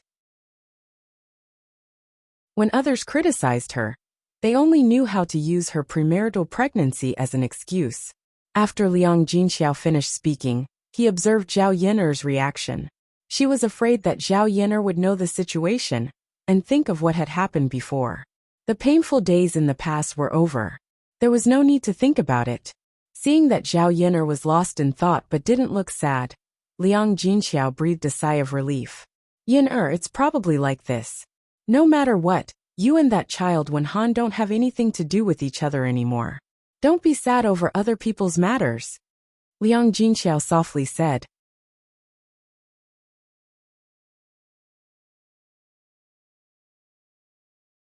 Chapter 1834. Liang Jinxiao's worries were swept away by Zhao Yiner's words. He couldn't help but smile and agree. Yes, no matter how good Tian Wenhan is, he can't be better than Prince Shizhi. After all, Prince Shizhi's status is beyond the reach of ordinary people. After you marry Prince Shizhi, you'll be the official wife of Prince Shizhi. It's better than being a peasant woman in the countryside. Daodu is Prince Shizhi's biological son, and Prince Shizhi loves him very much. If the Tian family had accepted you back then, Daodu wouldn't be a descendant of the Tian family. Those people wouldn't treat him as their own. Liang Jinxiao was very clear that an outsider's child wouldn't be welcomed. Zhao Yiner was secretly happy that Tian Wenhan didn't marry her back then. Although she had just met Tian Wenhan's character was quite good. He also had the temperament of a scholar. According to Tian Wenhan's appearance and qualifications, there weren't many men better than Tian Wenhan in the surrounding villages. However, Zhao Yiner was very clear that just because she thought he was good, it didn't mean that she liked him. If she lived with someone she didn't love for the rest of her life, it would be a torture for her. On the contrary, if she lived with Mu Lianfeng, she was glad that she could meet the person she loved in this life. Mother, you're right. Don't worry, I'm just asking out of curiosity today. I won't think too much. In the future, I'll live a good life with Prince Shitzi. Zhao Yun'er gave Liang Jinxiao a reassurance. Haha, good, Liang Jinxiao said with a smile. The mother and daughter cooked together. Because it was all leftovers, they poured it into the pot and heated it up in a short time. The wood was hot, and the aroma of rice came out of the pot in about 20 minutes. Zhao Yun'er was a little hungry after smelling the aroma. By the time lunch was ready, Zhao Wenhua had already returned from working in the fields. During this period of time, Zhao Wenhua was busy pumping water and weeding the paddy fields. If the grass in the paddy field was not removed in time, it would compete for nutrients with the rice grains, affecting the growth of the rice grains. It was also easy for insects to grow. As a result, Zhao Wenhua was covered in mud from head to toe. Even his face was covered in mud. He was filthy. Zhao Yun'er hurriedly fetched a basin of clean water and let Zhao Wenhua wipe her upper body first, so that she could eat. As for the lower part of the body, he didn't wash it. He still had to go out in the afternoon to continue his work. Come, let's eat.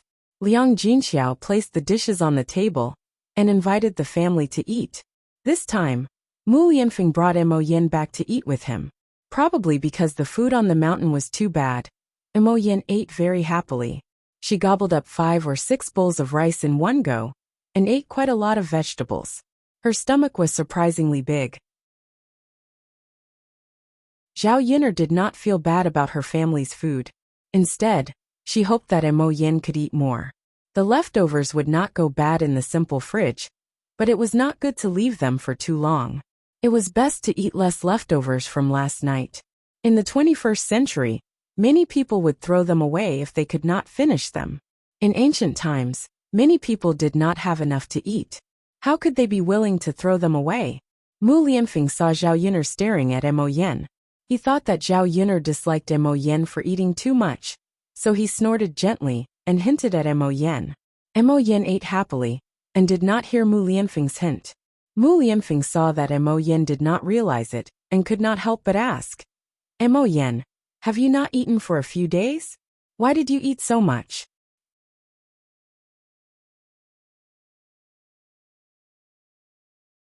Chapter 1835.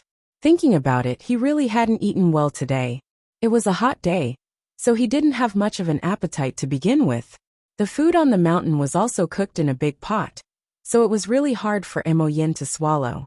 Now that he had gone to Zhao Yun'er's home and eaten the food from Zhao Yun'er's home, it was simply delicacies. It couldn't compare at all. After starving for a few days, he finally got to eat delicious food, so he couldn't help but eat a little more. The strange thing was that he knew he had eaten a lot, but he just didn't feel full. He wanted to continue stuffing food into his stomach. Looking at Mo Yan's innocent face, Mu Lianfeng took a deep breath. He hesitated whether to say what he wanted to say next. If he didn't say it, he felt that Mo Yin was still too ignorant. Mu Lianfeng was worried that Zhao Yun'er didn't cook enough for lunch. If Mo Yin ate so much, there wouldn't be enough for the others. However, Zhao Yun'er was also shy. She would definitely be too shy to say that to Mo Yin. After hesitating for a while, Mu Lianfeng decided to remind Mo Yin that she had come at the right time. He couldn't let Yun'er and his father-in-law's family starve. You've already eaten enough, Mu Lianfeng said leisurely. Mo Yin put down her hands in the bowl in a rather restless manner. She replied weakly, Really? What do you think? It seems like I've eaten a lot. Mo Yin felt a little guilty. She replied embarrassedly, Yun'er's food is just too delicious, so. Mu Lianfeng replied unhappily. You don't seem like it. You've eaten a lot. How can your stomach hold up so much food? After Mu Lianfeng scolded her, Mo Yin still felt wronged. Master, look, I've lost a few kilograms recently. I need to eat properly to make up for it. I don't object to you eating, but you came to Yun'er's house today and ate so much food. She worked hard to grow some food in the fields, but you really don't know how to control yourself and eat so much. Mu Lianfeng was saying that Mo Yin was too thick-skinned. As the master, he was embarrassed to eat so much, but at least he should see if the others had enough food first. He couldn't just eat comfortably. Mo Yin was embarrassed by Mu Lianfeng's words. She hurriedly said, Master, with it. With it's my duty. When Zhao Yunlong heard this, he quickly waved his hand and said, Young master, don't be too polite. It's just a few meals. It's okay to eat more. How can I trouble you with the work in the field? Mo Yin insisted. Uncle, it's fine. You can order me around. I like being ordered around. Mu Lianfeng said leisurely. I'm just complaining that you can't do the work in the fields. You've never worked before. How much work can you do in the fields? Mo Yin scratched her head as if she was thinking. She nodded and said, Master, you're right.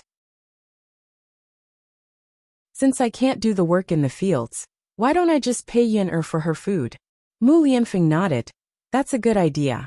You can use the money you pay to buy more food. Yin Er's family's food is not bad, so you can't pay too little for food. Mo Yin nodded heavily and said, Master, I know. I definitely won't pay too little. You're tuning in to the Li Mei's Sword of Destiny YouTube channel. We're so grateful for your support, and don't forget to subscribe to join us on this incredible journey through captivating stories. Your generosity through donations truly makes a world of difference, as it's the primary source of revenue that allows me to expand and enhance this channel for you. Thank you from the bottom of my heart for being a part of this adventure.